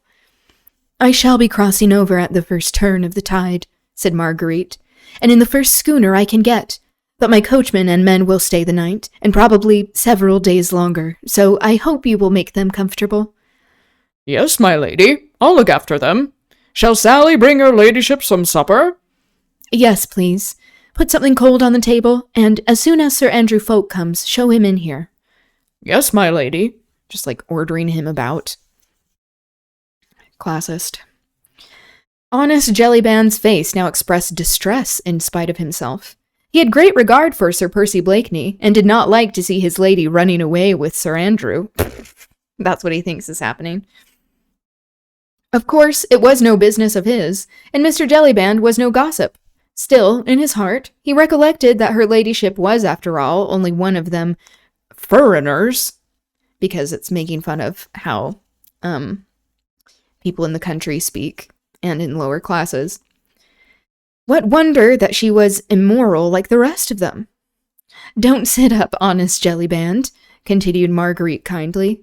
Nor you either, Mistress Sally. Sir Andrew may be late. Jellyband was only too willing that Sally should go to bed. He was beginning not to like these goings-on at all. Still, Lady Blakeney would pay handsomely for the accommodation, and it certainly was no business of his. Of course, money makes it so he's fine with it. Sally arranged a simple supper of cold meat, wine, and fruit on the table. Then, with a respectful curtsy, she retired, wondering in her little mind why her ladyship looked so serious when she was about to elope with her gallant. Then commenced a period of weary waiting for Marguerite. She knew that Sir Andrew, who would have to provide himself with clothes befitting a lackey, could not possibly reach Dover for at least a couple of hours. He was a splendid horseman, of course, and would make light in such an emergency of the 70-odd miles between London and Dover. He would, too, literally burn the ground beneath his horse's hoofs, but he might not always get very good remounts, and in any case, he could not have started from London until at least an hour after she had. That's also a different way of saying, like, he may not get the best horses like I can. He's not as rich. She had seen nothing of Chauvelin on the road. Her coachman, whom she questioned, had not seen anyone answering the description his mistress gave him of the wizened figure of the little Frenchman. I think you can say it wizened or wizened. I'm gonna look this up too.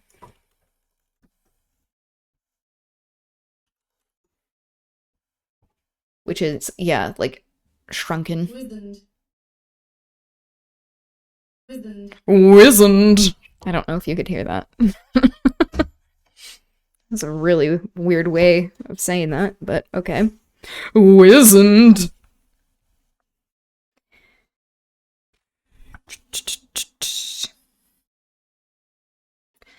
Evidently, therefore, he had been ahead of her all the time. She had not dared to question the people at the various inns where they had stopped to change horses. She feared that Chauvelin had spies all along the route, who might overhear her questions, then outdistance her and warn her enemy of her approach. Now she wondered at what inn he might be stopping, or whether he had had the good luck of chartering a vessel already, and was now himself on the way to France. That thought gripped her at the heart as with an iron vice, if indeed she should be too late already.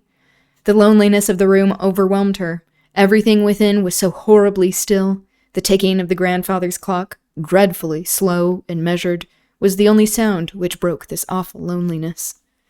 Marguerite had need of all her energy, all her steadfastness of purpose, to keep up her courage through this weary midnight waiting. Everyone else in the house but herself must have been asleep. She had heard Sally go upstairs. Mr. Jellyband had gone to see her coachman and men, and then had returned and taken up a position under the porch outside, just where Marguerite had first met Chauvelin about a week ago. He evidently... Hi, bud. Wow. That's a big announcement. Hi. What's up?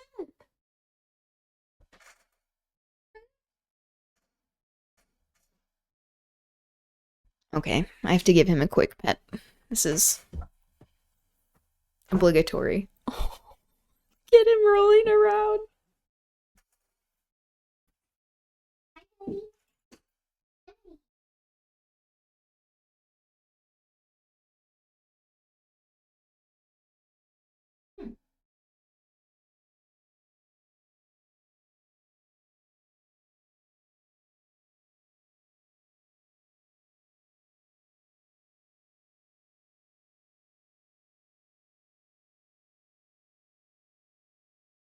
Wow, he actually stayed for a little bit.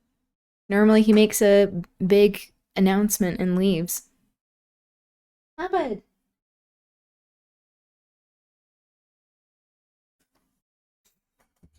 Wow, so sassy. So sassy.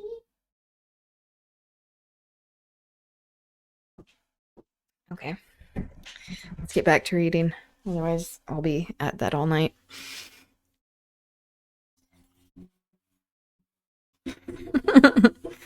Okay. Where was I?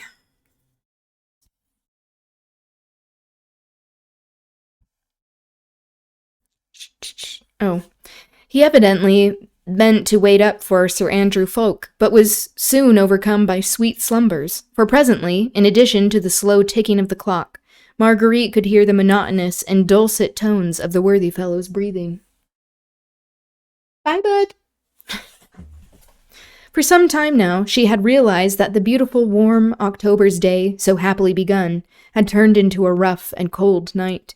She had felt very chilly, and was glad of the cheerful blaze in the hearth. But gradually, as time wore on, the weather became more rough, and the sound of the great breakers against the Admiralty Pier, though some distance from the inn, came to her as the noise of muffled thunder. The wind was becoming boisterous, rattling the leaded windows and the massive doors of the old-fashioned house. It shook the trees outside and roared down the vast chimney. Marguerite wondered if the wind would be favorable for her journey. She had no fear of the storm, and would have braved worse risks sooner than delay the crossing by an hour. A sudden commotion outside roused her from her meditations. Evidently, it was Sir Andrew Ffoulke, just arrived in mad haste, for she heard his horse's hoofs thundering on the flagstones outside. Then Mr. Jellyband's sleepy, yet cheerful tones bidding him welcome. For a moment, then, the awkwardness of her position struck. Marguerite, alone at this hour, in a place where she was well known, and having made an assignation with a young cavalier equally well known, and who arrived in disguise. What food for gossip to those mischievously inclined. The idea struck Marguerite chiefly from its humorous side. There was such a quaint contrast between the seriousness of her errand and the construction which would naturally be put on her actions by honest Mr. Jellyband, that, for the first time since many hours, a little smile began playing round the corners of her childlike mouth. Again, the childlike references. And when presently, Sir Andrew, almost unrecognizable in his lackey garb, entered the coffee room, she was able to greet him with quite a merry laugh. I mean, that also, not like I care about the success of their mission, but that also is helping to provide cover for what they're doing.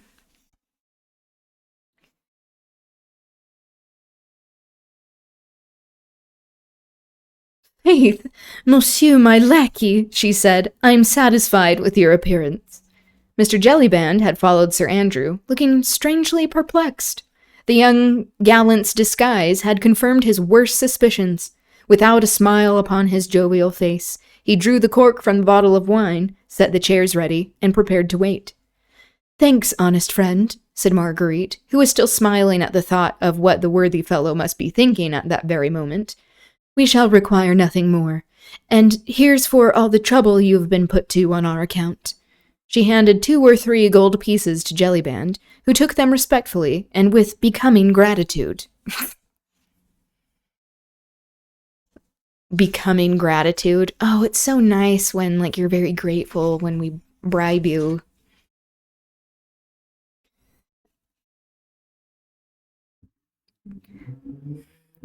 "Stay, Lady Blakeney," interposed Sir Andrew as Jellyband was about to retire. "I am afraid we shall require something more of my friend Jelly's hospitality. I am sorry to say we cannot cross over tonight." "Not cross over tonight?" she repeated in amazement. "But we must, Sir Andrew. We must. There can be no question of cannot, and whatever it may cost, we must get a vessel tonight." "Because money is no issue." "And I shall become gratitude." Yeah, exactly. "To the upper classes, thank you for your condescension." But the young man shook his head sadly. "I am afraid it is not a question of cost, Lady Blakeney. There is a nasty storm blowing from France. The wind is dead against us. We cannot possibly sail until it has changed." Marguerite became deadly pale. She had not foreseen this. Nature herself was playing a horrible, cruel trick. Percy was in danger. Yeah, because unfortunately you can't bribe the weather. Percy was in danger, and she could not go to him because the wind happened to blow from the coast of France. "But we must go! We must!" she repeated with strange, persistent energy. You know we must go. Can't you find a way? I've been down to the shore already, he said, and had a talk to 1 or 2 skippers. It is quite impossible to set sail tonight, so every sailor assured me. No one, he added, looking significantly at Marguerite, no one could possibly put out of Dover tonight. Marguerite at once understood what he meant. No one included Chauvelin as well as herself. She nodded pleasantly to Jellyband. This writing is so juvenile of, like, needing the explanation. Like, we could have gathered that. Context clues and everything. Well then, I must resign myself, she said to him. Have you a room for me? Oh, yes, your ladyship. A nice, bright, airy room. I'll see to it at once. And there is another one for Sir Andrew, both quite ready. That's brave now, my honest Jelly, said Sir Andrew gaily, and clapping his worthy host vigorously on the back. You unlock both these rooms and leave our candles here on the dresser. I vow you are dead with sleep, and her ladyship must have some supper before she retires. There, have no fear, friend, of the rueful countenance her ladyship's visit, though at this unusual hour, is a great honour to thy house, and Sir Percy Blakeney will reward thee doubly, if thou seest well to her privacy and comfort. Sir Andrew had no doubt guessed the many conflicting doubts and fears which raged in honest Jellyband's head. Honest? I don't know. And as he was a gallant gentleman, he tried by this brave hint to allay some of the worthy innkeeper's suspicions. He had the satisfaction of seeing that he had partially succeeded. Jellyband's rubicund countenance brightened somewhat at mention of Sir Percy's name. I'll go and see to it at once, sir, he said with alacrity, and with less frigidity in his manner. Has her ladyship everything she wants for supper? Everything, thanks, honest friend, and as I am famished and dead with fatigue, I pray you to see to the rooms. Now tell me, she said eagerly, as soon as Jellyband had gone from the room, tell me all your news. There is not much else to tell you, Lady Blakeney, replied the young man. The storm makes it quite impossible for any vessel to put out of Dover this tide. But what seems to you at first a terrible calamity is really a blessing in disguise. If we cannot cross over to France tonight, Chauvelin is in the same quandary. Yeah, you already said that. We gathered that. He may have left before the storm broke out. God grant he may, said Sir Andrew merrily, for very likely then he'll have driven out of his course. Who knows? He may now even be lying at the bottom of the sea, for there is a furious storm raging, and it will fare ill with all small craft which happen to be out, because he also, being a revolutionary and not a wealthy person with a title, could not afford a schooner, like a big ship that wouldn't be overturned.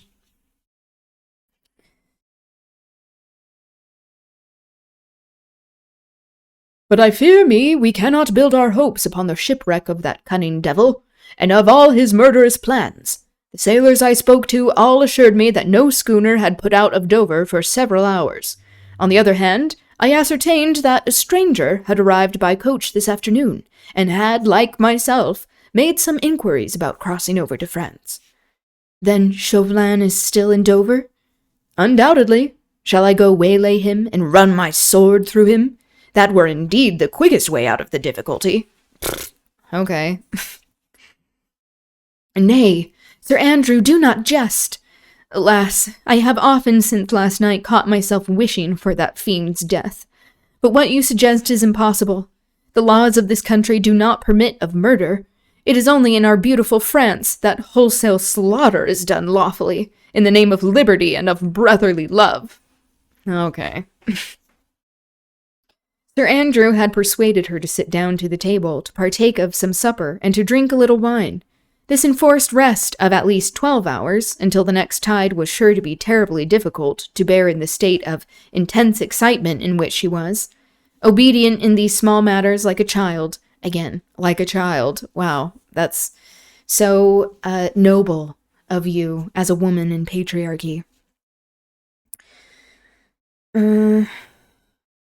Marguerite tried to eat and drink. Sir Andrew, with that profound sympathy born in all those who are in love, made her almost happy by talking to her about her husband. He recounted to her some of the daring escapes the brave Scarlet Pimpernel had contrived for the poor French fugitives, whom a relentless and bloody revolution was driving out of their country. He made her eyes glow with enthusiasm by telling her of his bravery, his ingenuity, his resourcefulness, when it meant snatching the lives of men, women, and even children from beneath the very edge of that murderous, ever-ready guillotine. Yeah, she is, like, so quick to switch sides. But, of course, rising in class, having wealth at her disposal, that definitely has an effect.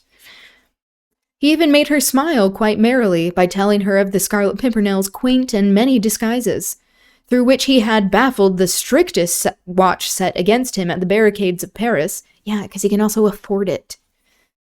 This last time, the escape of the Comtesse de Tournay and her children had been a veritable masterpiece.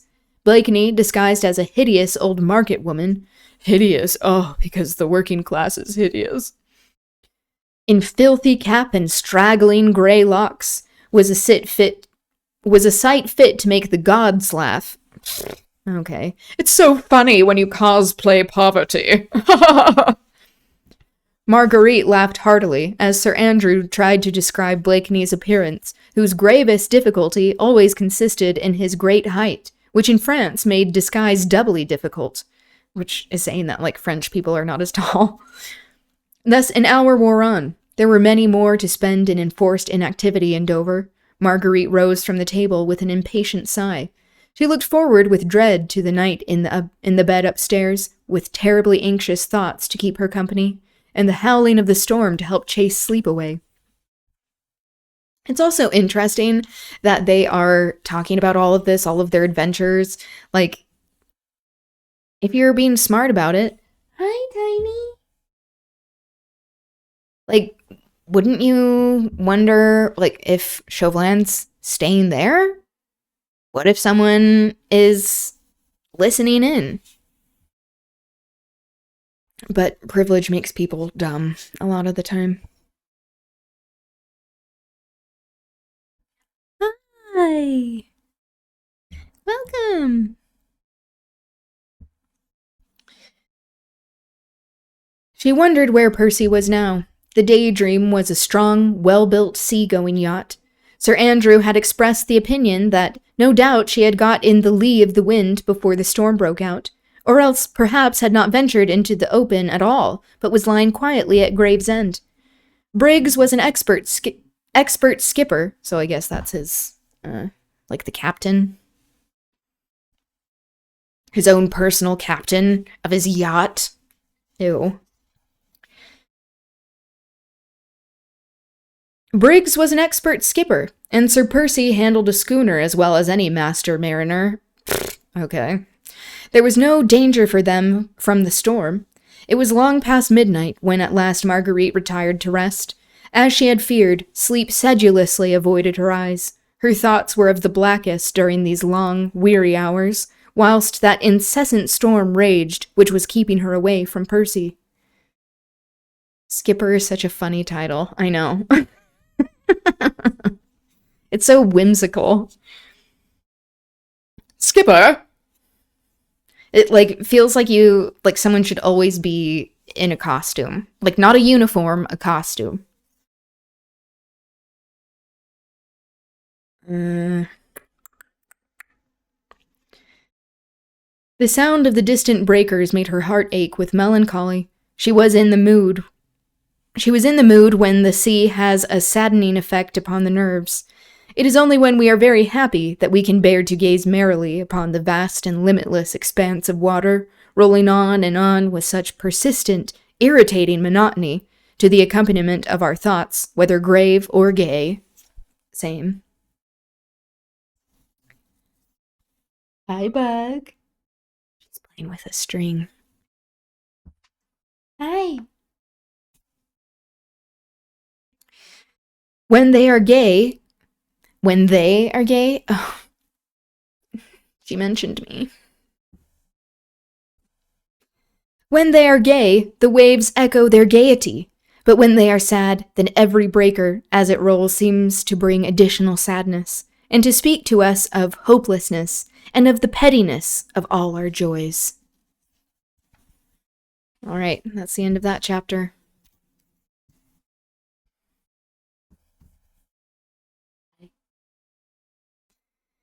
Okay. Yeah, that was quite the contrast to go from Toni Morrison to that aristocratic propaganda. But, I mean, that helps to also display how the writing has very much to be desired. Okay, tomorrow we'll finish the Toni Morrison talk between Claudia Brodsky and her, and we'll get into more organizing tactics. Yeah. Okay, and then for next week, for Banned Book Club, we'll read the foreword and chapter 1 of The Bluest Eye. If you're interested in reading the book, we still have like a week before talking about that reading. Go cook some noodles, maybe sleep. That sounds lovely. Yeah, I'm gonna go eat some dinner, make some dinner. But thank you for being here. It was great chatting with you. I'll start doing the Discord notifications.